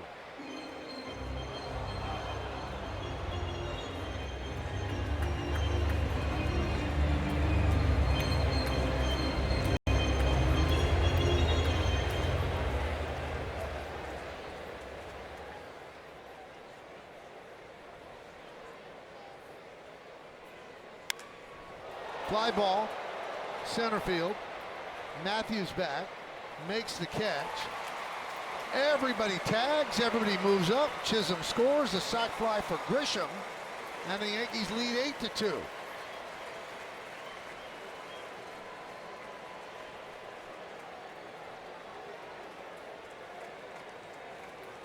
Just a really professional at bat from Grisham. Getting the job done, working the count deep. And of course, you got to walk Judge here. Third walk of Judge, first intentional, so that reloads the bases and brings up the left-handed hitting Bellinger, who's not quite neutralized against the lefty pitcher.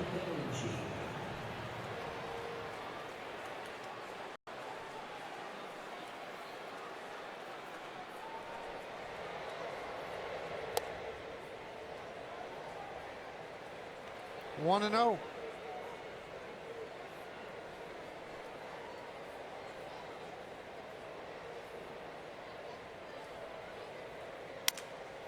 Broken bat right at Altuve, and that'll do it. Yankees score 3, they leave 3. They're up 8-2.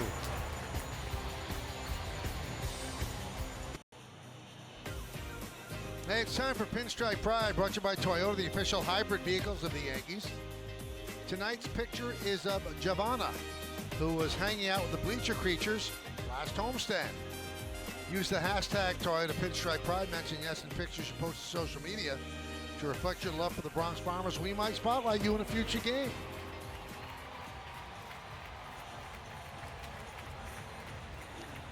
We go to the bottom of the 6th inning. Altuve will lead off 4, 5, and 6 against Will Warren. Warren at 84 pitches. Altuve 2 for 2 against him.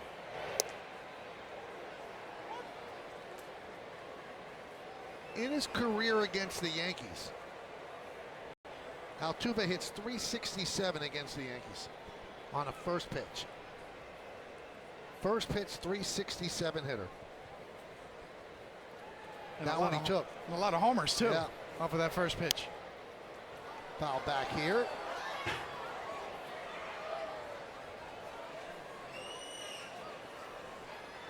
You know, David, we talked earlier, and we mentioned a lot about the Torrey theory, where you can't really worry about an upcoming tough decision, chop to Caballero, because that decision many times gets made for you, and he would say, now if I have to make a decision, I'll make it, but sooner or later it might get made for you.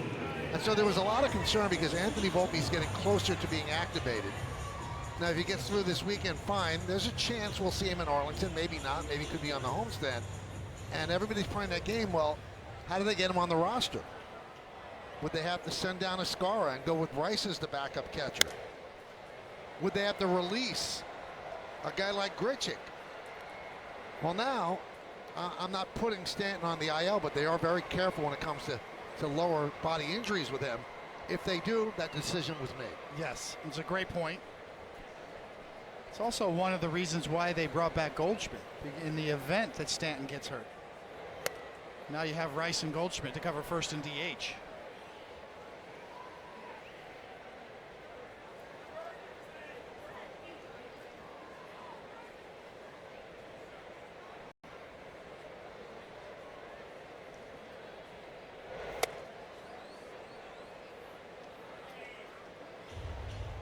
Two and one on Walker.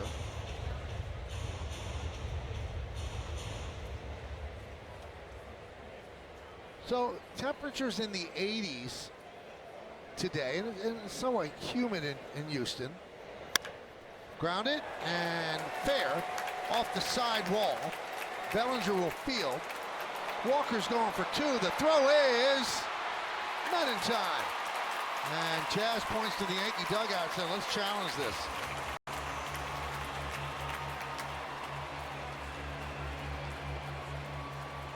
The call on the field is safe at second base. New York has challenged. So the Yankees are going to challenge. Yep. And they're going to be right. Yep. You can see the umpire was moving, trying to get into position, and the tag happened before he's in position. You can see him on the move. Maybe even a little too close to it. But it was right there. And a curious decision from Walker to go for two right there, down 8-2 here. And a veteran guy in the place right in front of him. And really an outstanding left fielder in Bellinger. Warren knew it.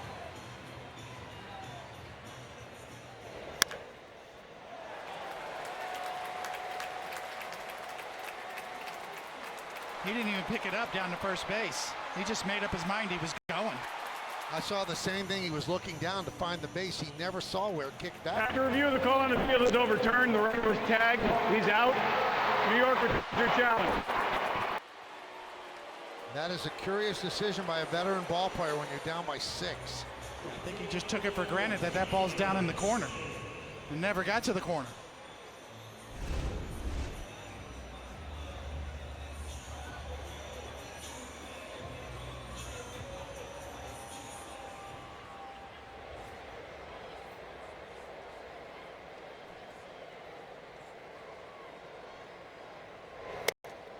Anyway, about the weather, there was a story in The Athletic today that over the last 4 years, this roof at Daikin Park has opened twice.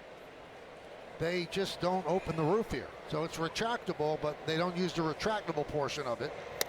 And they give a lot of reasons why, but the biggest reason is the ball, according to most people that play here, does not travel when the roof is open. So they've got a team that, if they're going to win, they're going to win by offense, and they want the ball to travel.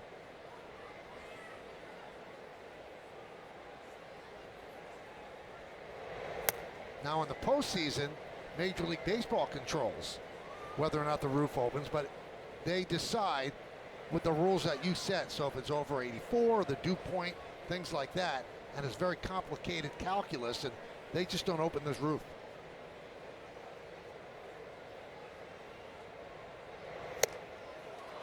And down goes Smith. 6 innings for Will Warren. He has a lead. We go to the 7th.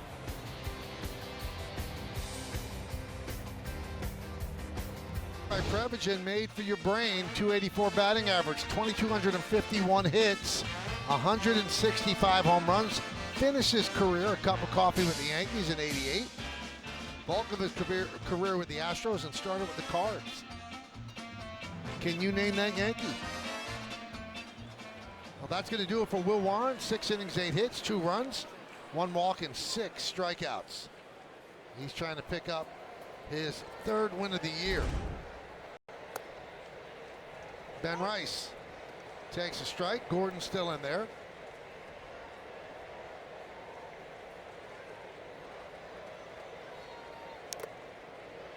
Not only did the manager of the Yankees get the answer to this, but went on to do an imitation of this guy running. You see an imitation of this guy hitting. He could hit.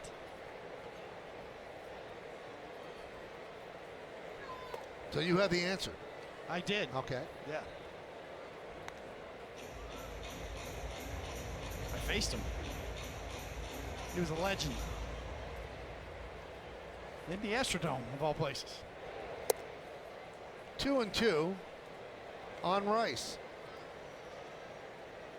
Rice 1 for 3, double, run scored, RBI. Actually 2 runs scored. High drive, right field.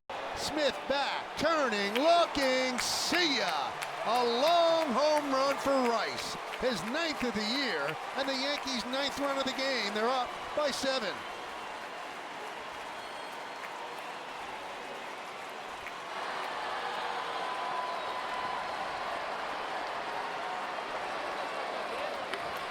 You know, About that lefty on lefty thing, yeah, never mind.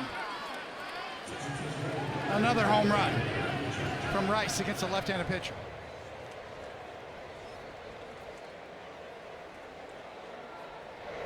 Randall Grichuk, his first at bat after pinch running for Stanton. And he goes around on a pitch upstairs, 0-1.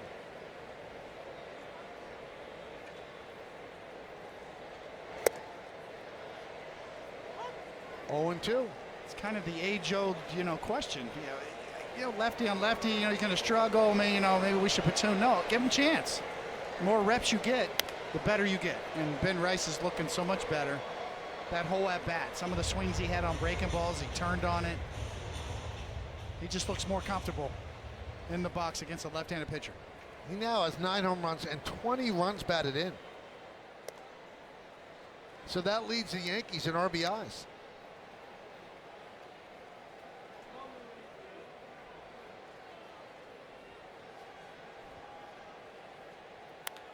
Hits sharply and past Paredes and goes down the left field line into the corner. Played out there by Harris, and Grichuk, who's been swinging a much better bat, picks up a double. And Ben Rice just lays all over a slider on the inner half. Did not give an inch. He recognized it and launched it. Stay in there on that breaking ball. Because those are the ones you can pull and get the bat head out and get it pulled in the air and out of here.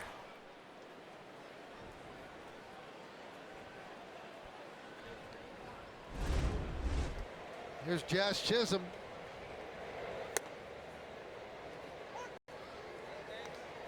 Oh and 1. 2-run single in the first. Solo home run in the fourth. Walked and scored in the sixth. And he's creeping up on the leaderboard behind Alvarez and Murakami.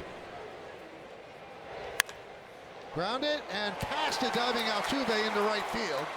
Grichuk coming home. The throw not in time, allowing Chisholm to move to second. And the Yankees now lead 10-2 on the RBI single by Jazz.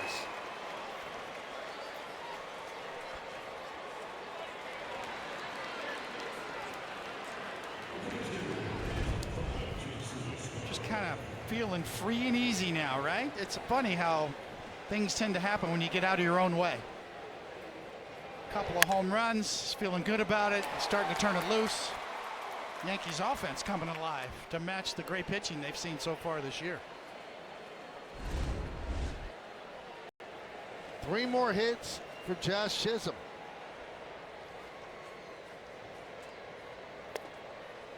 Started the day at 188. He's at 216 right now. Things change in a hurry when you're still in April.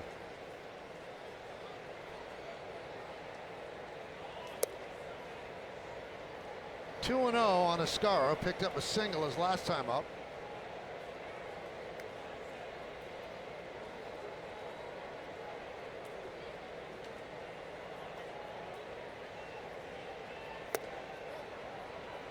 And he goes around 2-1.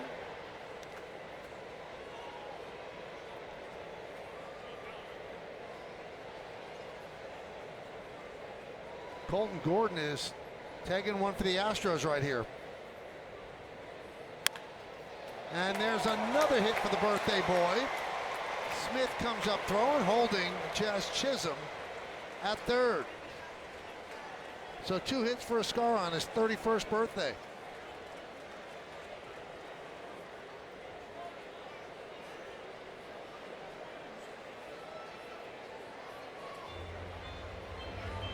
And Michael, I asked J.C. Escara before the game if he had any big plans on his 31st birthday, and he just looked at me and said, Aaron Boone told me last night I was in the lineup. That is my plan. It doesn't get much better than that being in this Yankees lineup. 2 hits for him tonight so far. And that smile tells the story. So 2 for 4 for J.C. Escara. And only about a minute ago, the Astro bullpen got up, so Gordon remains in there. Turning into a feel-good day all around for the Yankees lineup. This guy's got a homer. Jazz Chisholm's opened up. Escara, a couple of knocks. And Michael, the Yankees video coordinator Dan Payne, who's out a lot of times during batting practice, videoing these guys, trying to help them get their swings right. Well, it's his birthday today, too. Happy 40th to Dan Payne. Happy birthday, Dan. Dan, hard-working guy. Yeah, Dan the man.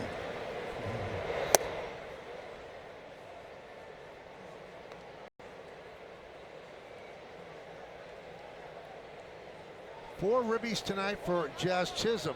Matches his total from the first 24 games this year. So it turned around in a hurry. Well, to make matters worse for Gordon, he just got a pitch clock violation. So now it's 2-0. Not a pretty game for Houston.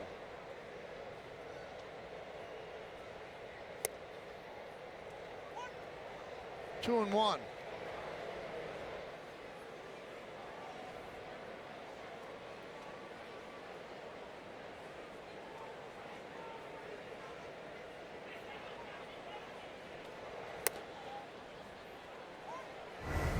Let's take a look at the Optimum Fiber famously fast replay.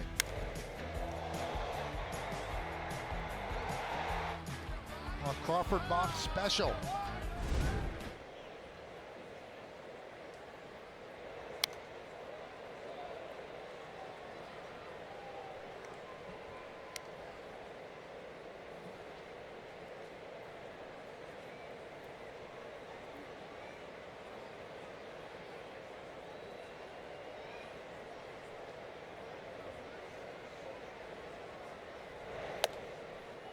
Three and two.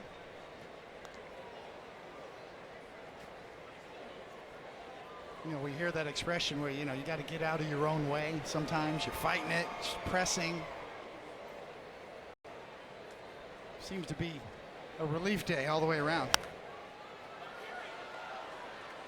I keep getting back to talking to Bernie Williams back the year he won the batting title. And I asked him, Bernie, what do you think? What are you thinking about when you go to the plate? His answer, nothing. Absolutely nothing. And that's getting out of your own way. That's sort of a blank slate that allows your athleticism to take over. Broken bat right back to the pitcher. There's one on to first. Not in time. That allows Jazz to score the Yankees' 11th run as McMahon picks up another ribby. Walker's looking into the dugout, see if they'll challenge. Calling the field is safe at first base. Houston is challenged. Just what a play by Correa. Not only just to catch it, but somehow off balance, get it on the way to first. I think they got him. That might be overturned right there. I tell you what, Correa deserves credit for that. That was a fantastic play. An adjustment on the fly. And the scoop by Walker, who has 41 defensive runs saved since 2022, more than any other first baseman. Yeah, he's out. Yep.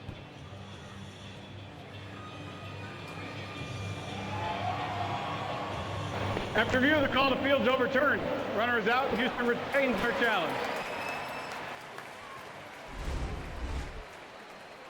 So it gives the Yankees their second out. Chisholm still scores, but McMahon doesn't get a ribby.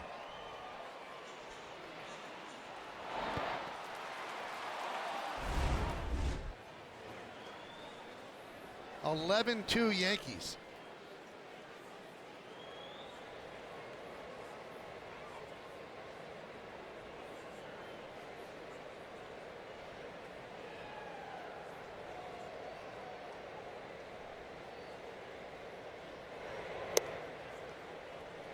And a strike to Caballero. 3 in the first, 1 in the second, 1 in the fourth, 3 in the sixth, 3 in the seventh. Added up, 11 runs for the Yanks. High fly ball, left field. Harris back on the track. See ya! Into the Crawford boxes. A solo home run for Caballero. He joins the club, and the Yankees have a dozen. They're up by 10, 12-2.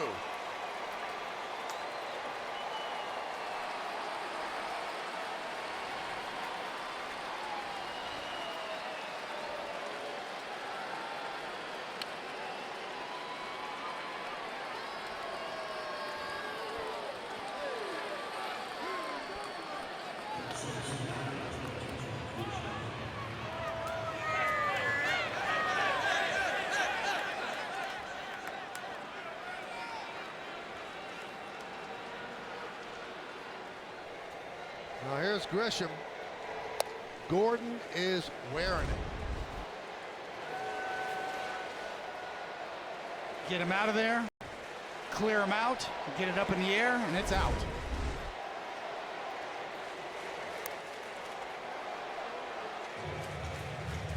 This team's got some swag going on right now. Especially those two guys. Big Let's Go Yankees chant here at Daikin Park. Grisham grounds one to Altuve, and that will do it. But the Yankees put a 4 spot on the board. It's time for the 7th inning stretch. Caballero likes the home run.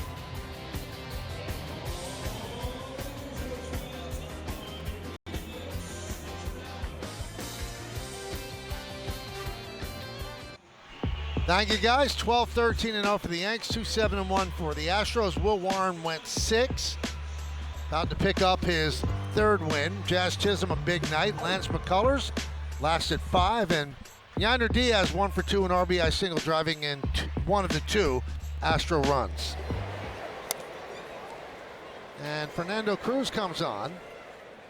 And Harris swings at his first offering, 0-1.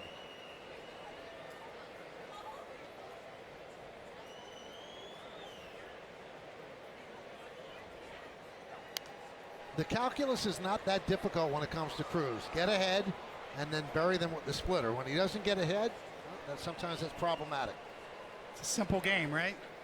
Throw your fastball just enough for strikes.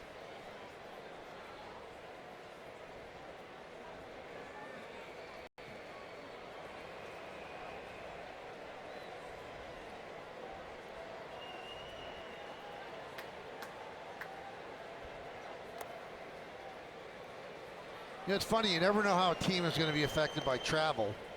The Yankees came from Boston last night, so they arrived very early in the morning. And by the time they got to bed, probably 3, 4 in the morning. And you wonder, are they going to be sleepwalking while they have 12 runs? And down goes Harris. One guy flew ahead, and that was Will Warren. They do that with the starter. But everybody else on the team, they arrived at a very early hour this morning.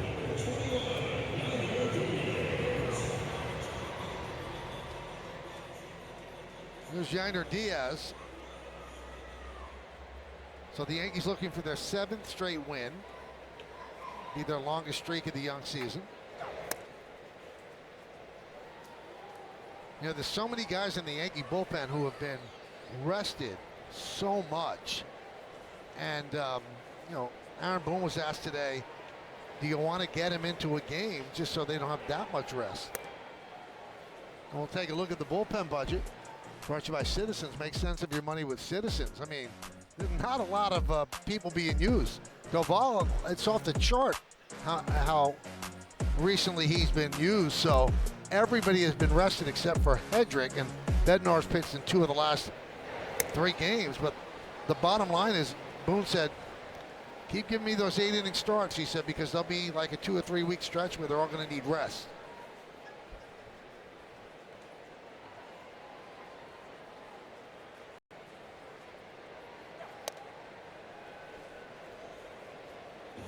And you kind of get the feeling, too, that the Yankees bullpen is not a finished product as of yet. You've got some arms in the minor leagues that may come up and help, some guys currently in the rotation that may go down and help, and then the trade deadline. Driven deep to left field. See ya, a long home run for Diaz. And the Yankees lead is now 12-3.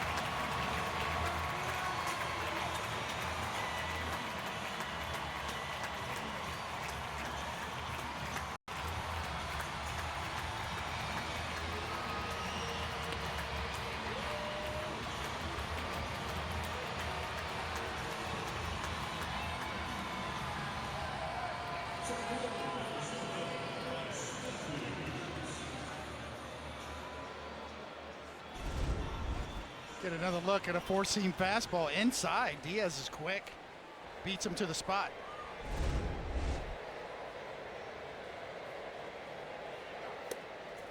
And a strike to Bryce Matthews.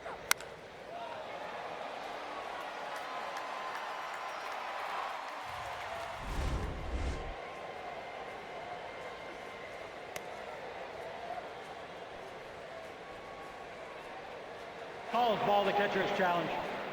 So the call was a ball, a challenge there by Ascara, powered by T-Mobile. And he was right. Pitch is a strike. New York has 2 challenges remaining.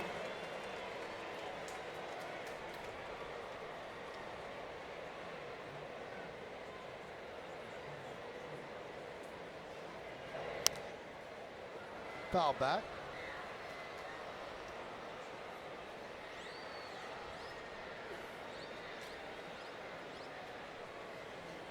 $12 runs on 13 hits for the Yankees, 3 runs, 8 hits for the Astros. And there goes that pitch as Matthews strikes out. Well, fans, Yankee Games on Yes are streaming live on the Gotham Sports app, included for free with your eligible TV provider subscription. Download and sign into the Gotham Sports app now and check out all the great Yankees content, including pregame features, post-game sound, podcast, and much more. Meredith has the update on Giancarlo Stanton. Meredith?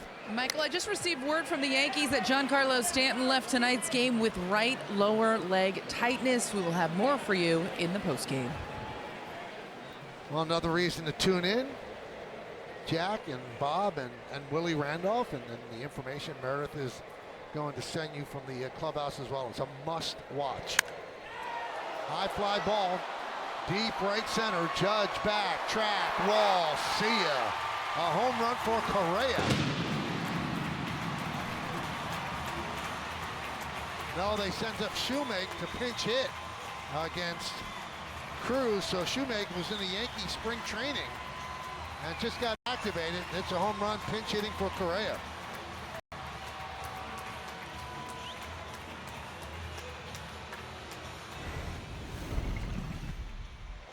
Here's the running that Stanton did in that 6th inning.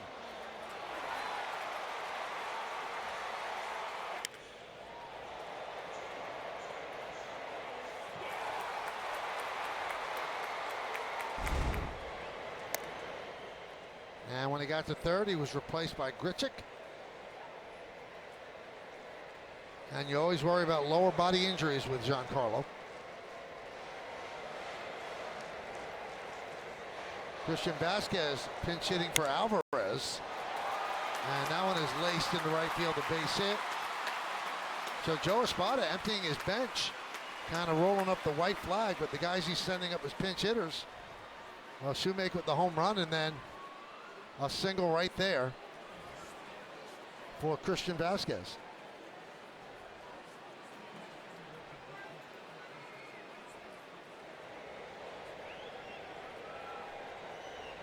So a rough inning for Fernando Cruz.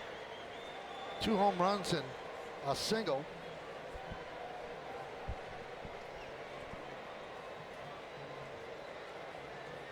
And the Yankees get the bullpen up. Jake Bird.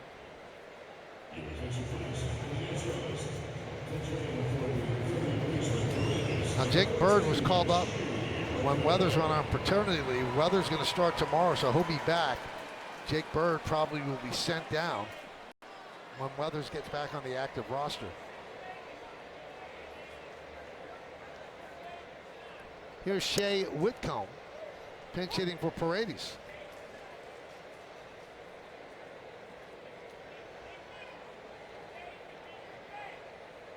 So Espada, an opportunity to give some of his regulars a little bit of the game off in a game that the Yankees were winning decisively.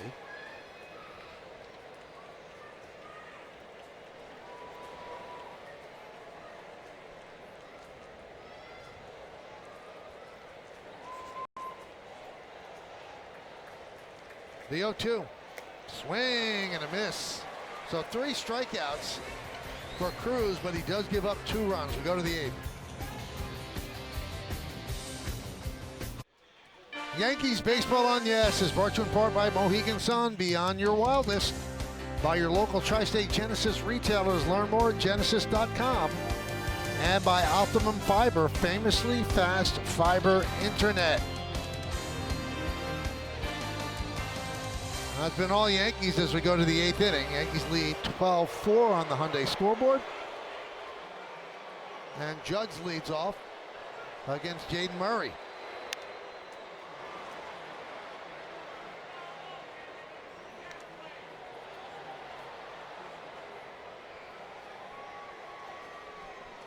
And we told you the Astros' problem has been their pitching. McCullers got hit. Colton Gordon got hit. Now they bring in Murray for the 8th.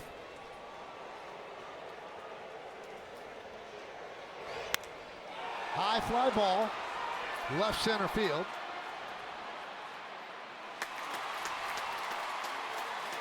One down.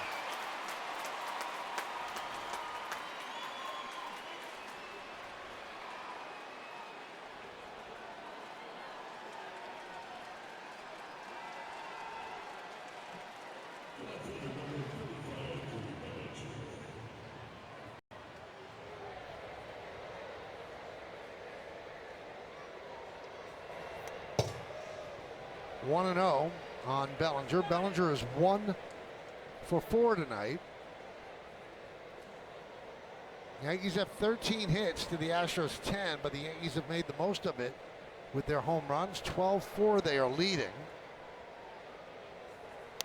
Rice a home run, Caballero a home run, Chisholm a home run, and McMahon a home run. Ryan Yarbrough warming.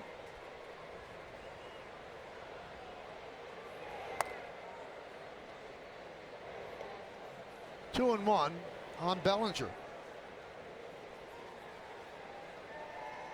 Kind of been the opposite story for the Astros so far this year. Their bullpen has been thrashed and overused. And as you mentioned before, the Yankees bullpen underused, raring to go. Coming into tonight, the Astros last 17 games in the bullpen, 6.26 ERA.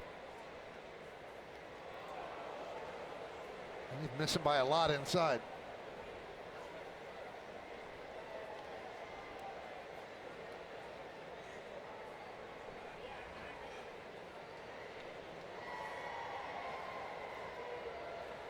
Those are the changes defensively.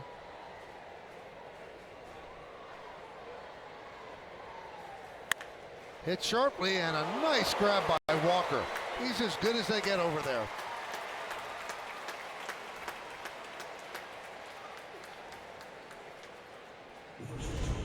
Played that like a third baseman, right? I mean, nothing to it on a smash backhand.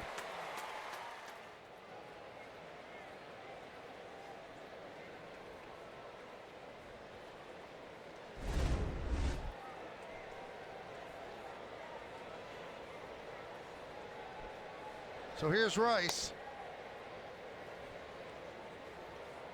Couple of RBIs, giving him 20 on the season, hit a home run. A solo shot leading off the 7th, his 9th of the year.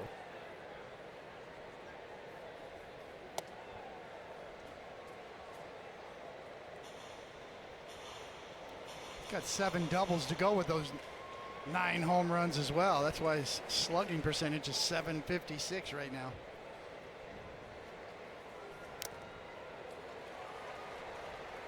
Two and one on Rice. He's just turned into an absolute monster in the batter's box. Every pitch he's on. Every swing he's looking to do damage. Grounded sharply to Matthews. And the Yankees go down in order against Murray, and we go to the bottom of the 8th.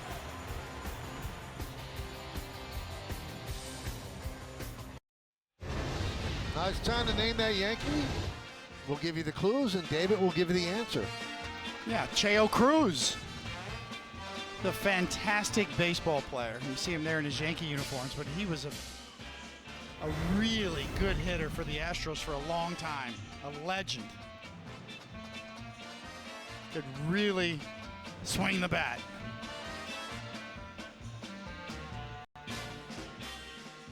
Jose Cruz, and also had a son that was a pretty good ball player too. And the Yankees face his grandson in spring training, who's with the Tigers.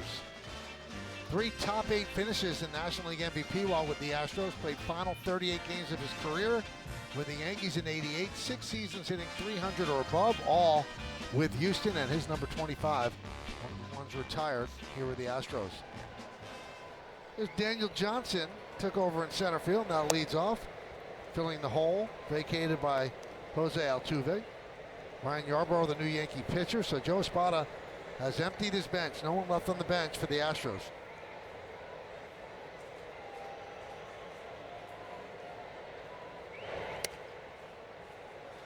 Two and 0.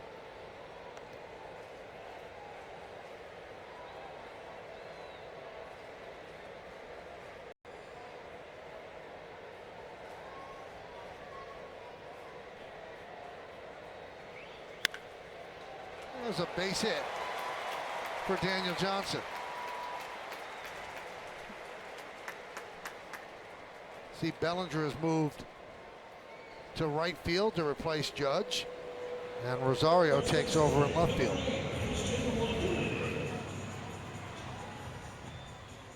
So Rosario will bat in Judge's spot, the second spot in the order.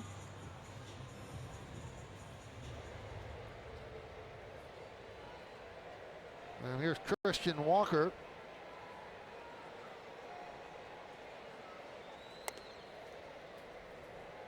You know, with benches now limited to 4 players, you can't get everybody out. So Walker's a veteran, but he's going to play this one out.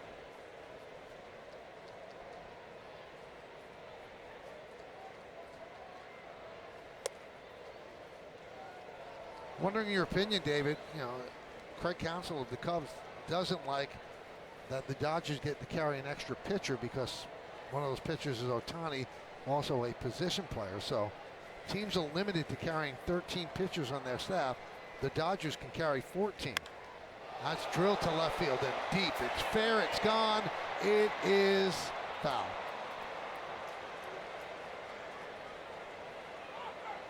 I think Counsell's got a point.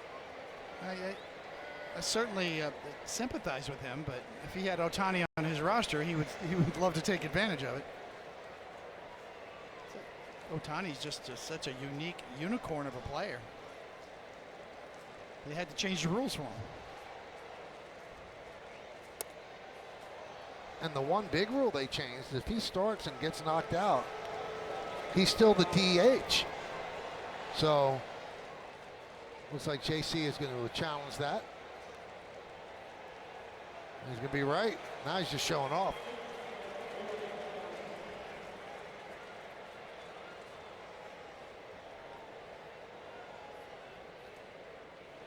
So the DH rule has been changed, so Ohtani stays in the game even though he leaves as the pitcher, and they're allowing the Dodgers carry an extra pitcher than everybody else could.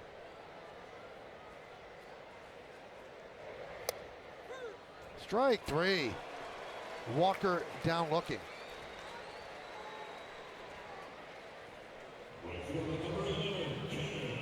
You know what I never really got, David?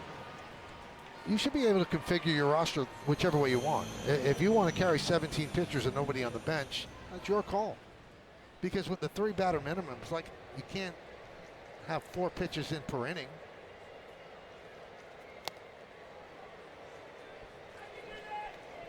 There's been a constituted effort on Major League Baseball's part to enhance the starting pitching again. To create incentives for starters to go longer. So fewer options in the bullpen. They're hoping that managers stay with their starters longer. That's part of it. And then the sort of the action in the game instead of multiple pitching changes. Even with the 3-man rule, 3 batter minimum.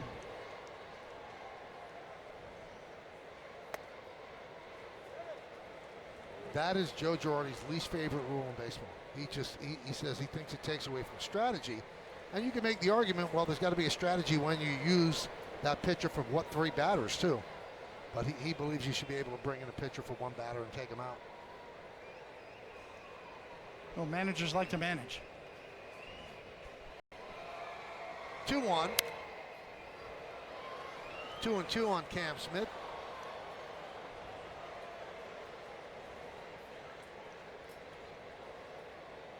It's been all Yankees. They lead 12-4. Will Warren, if the Yankees hold on, will go to 3-0.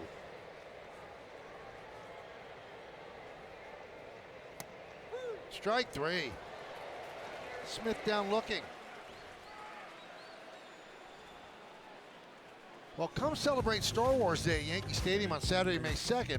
There'll be appearances by your favorite Star Wars characters, and the first 18,000 guests in attendance will receive a Max Fried Mandalorian bobblehead. Tickets are going fast, so get your tickets today at Yankees.com, and may the force be with you. Runner goes. Dustin Harris will take a strike. So Johnson takes second on defensive indifference.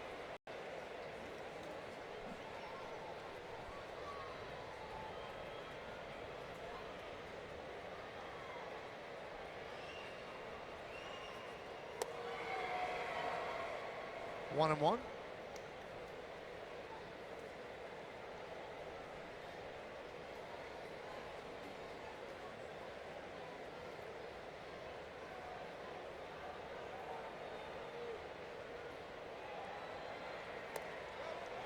Could not hold up. Runner goes to third.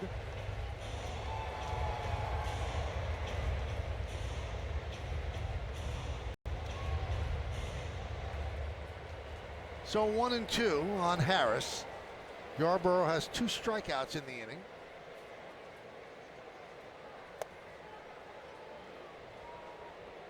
Check swing.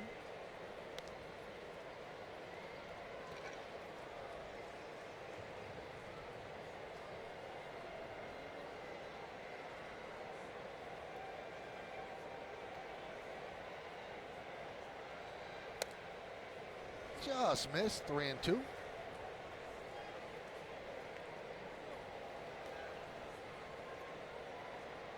And when you look at all the changes in Major League Baseball over the last few years and the success of a lot of the changes, you wonder what's next. Whether it's the check swing rule that we've talked about. And he just missed on 3 straight pitches to walk Harris.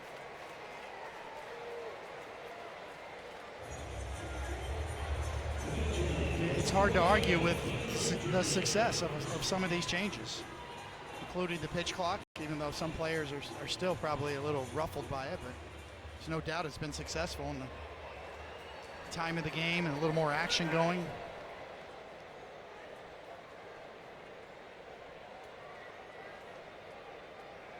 Harris takes off for second. He'll get there.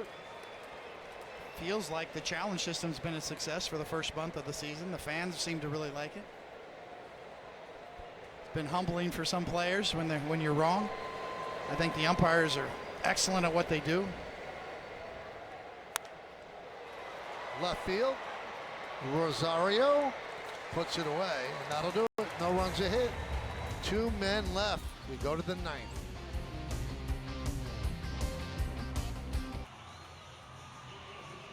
Well, fans, stay tuned after the final out for tonight's WB Mason Yankees postgame as Bob Lorenz, Jack Curry, and Willie Larry Randolph will have highlights and analysis. Meredith Marakovitz gets player interviews in the clubhouse, and we'll hear from Aaron Boone on the manager's report. All coming up next on Yes and the Gotham Sports app.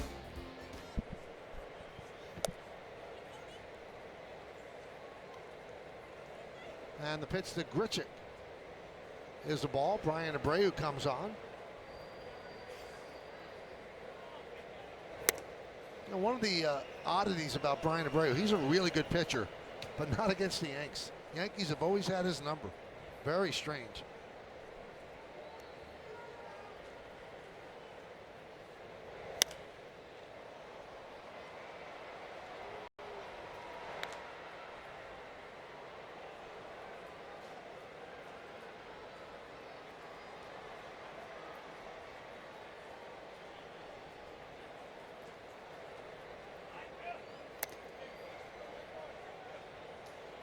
Grichuk came in to pinch run for Stanton when Stanton got injured in the 6th. And then in Grichuk's first at bat in the 7th, he doubled the left field, came run to score. So started the day on the bench, but he has 2 runs scored. Hit shortly, backhanded by Whitcomb across the diamond. 1 away.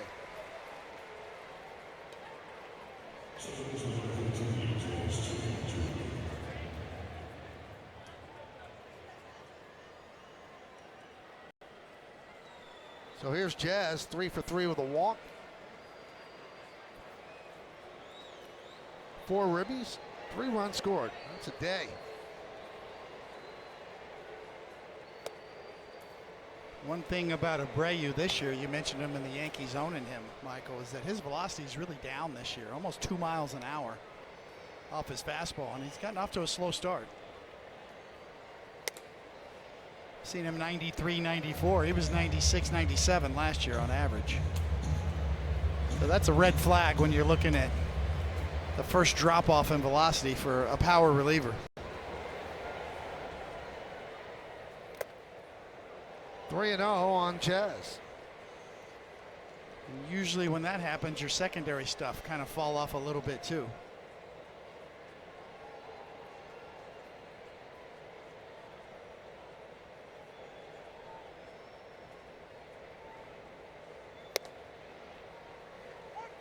Three and one.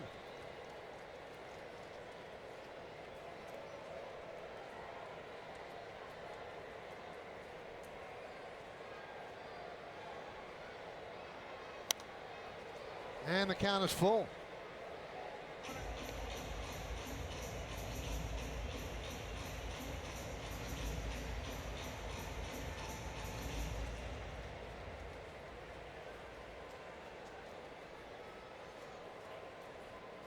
And the big righty deals.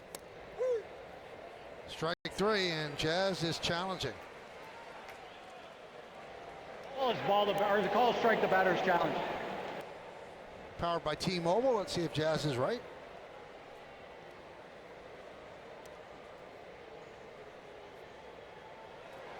Right down the middle.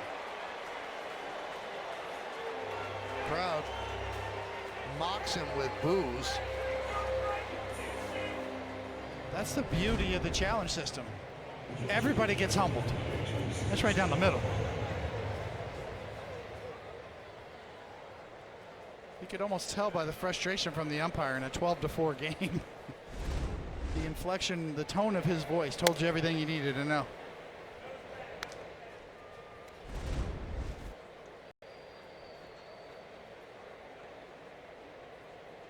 I think he didn't want to strike out and just was hoping for the best. Maybe a computer malfunction.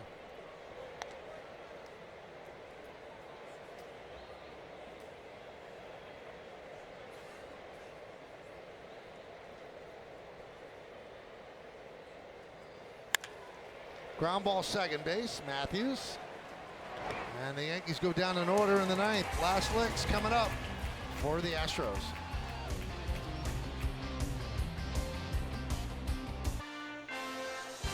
Yankees baseball on Yes is brought to you in part by Hyundai. Test drive a new Hyundai today, only at your local Hyundai dealer. And by Sage, proud accounting software provider of the New York Yankees. Some names and faces from the past. We go to the bottom of the 9th inning. Yankees trying to win their 7th straight. They're up 12-4. Will Warren started. He pitched 6. Fernando Cruz pitched the 7th, gave up a couple of home runs. And Ryan Yarbrough in the 8th, and now out there to get the final 3 outs. It'll be 9-1-2 in the Astros order against the Yankee lefty.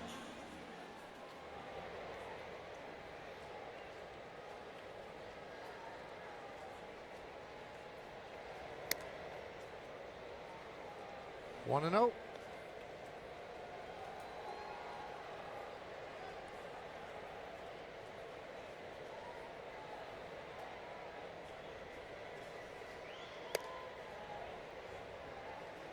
And a challenge by Escara. That was a ball, and Escara challenges.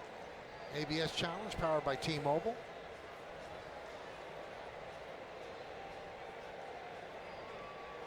And he was wrong.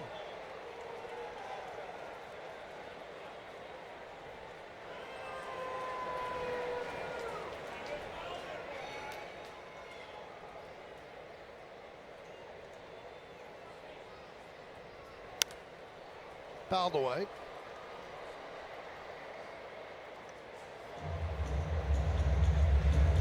You know what's funny? The home plate umpire is not even announcing these. He's so chapped. You're challenging. You're up 8 runs in the 9th inning, and you're challenging. He's not even announcing it to the crowd.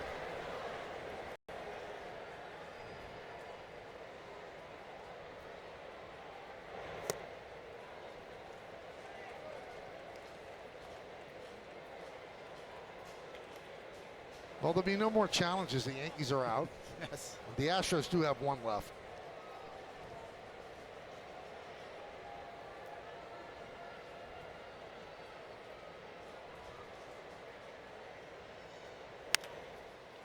Ground ball, backhanded by Caballero, sets and fires, got him.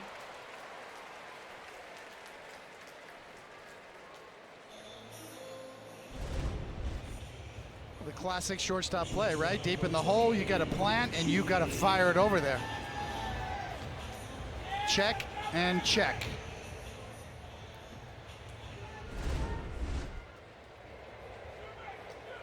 Here's Shoemake. He's played well at short.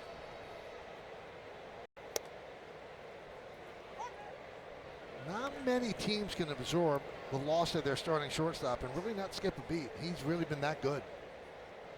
And his offense has picked up too.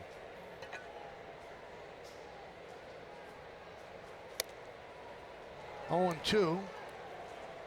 Shoemake hit a home run in the 7th. Pinch hitting for Correa.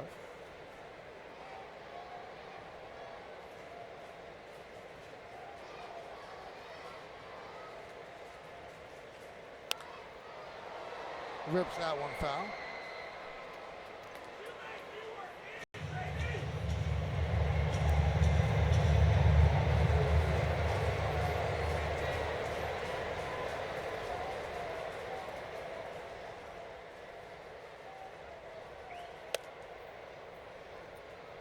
He was acquired by the Astros from the Yankees on April 19th in exchange for minor league right-hander Wilmy Sanchez.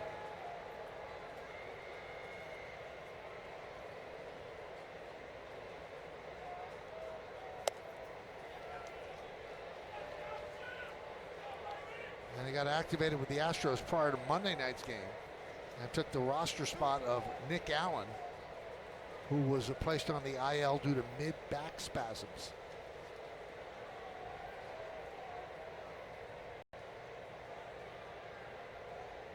Two. Right in on the hands, foul back.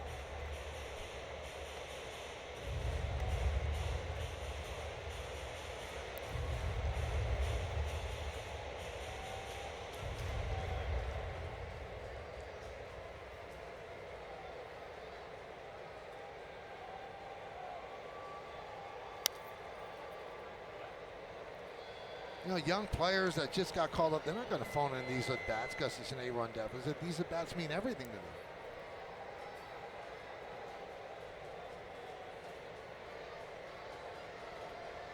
Opportunity to make an impression.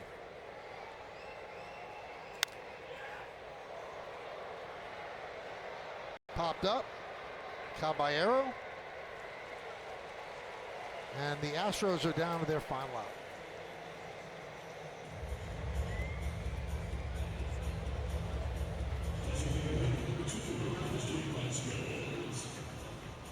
Here's Christian Vasquez. Got off to a good start, as you can see, offensively. Last chance saloon for the Astros. And a strike.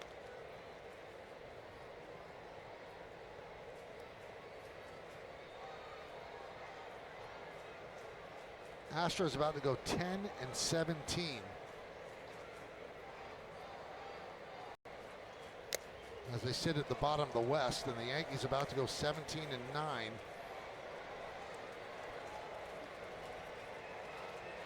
The Yankees offense is coming alive. Their pitching has been fantastic.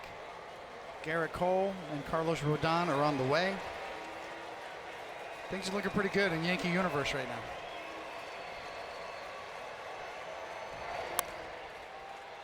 Popped up. Who's going to get it? It's going to be Rice, and the Yankees win 12-4 to win their 7th straight game. Good outing by Warren. As David mentioned, the offense exploded, and so far perfect on this long road trip, especially that guy, Jazz Chisholm. Yeah, the offense is waking up, and they're feeling good about themselves right now. And Jazz Chisholm's got a little swag. Jose Caballero, they're up the middle, playing well. Aaron Boone, feeling good about it. Pitching keeps you in the game every game. The offense comes around, you're going to win a lot of games. So a big smile for Rice, who now has 20 runs batted in and 9 home runs. A big day for Jazz Chisholm. 12-13-0 for the Yanks, and the Astros 4-11-1. 7 straight wins for the New York Yankees. When we come back, we'll be handing out awards. Then after that, the postgame with Bob and Jack and Willie Randolph and Meredith Morakovich.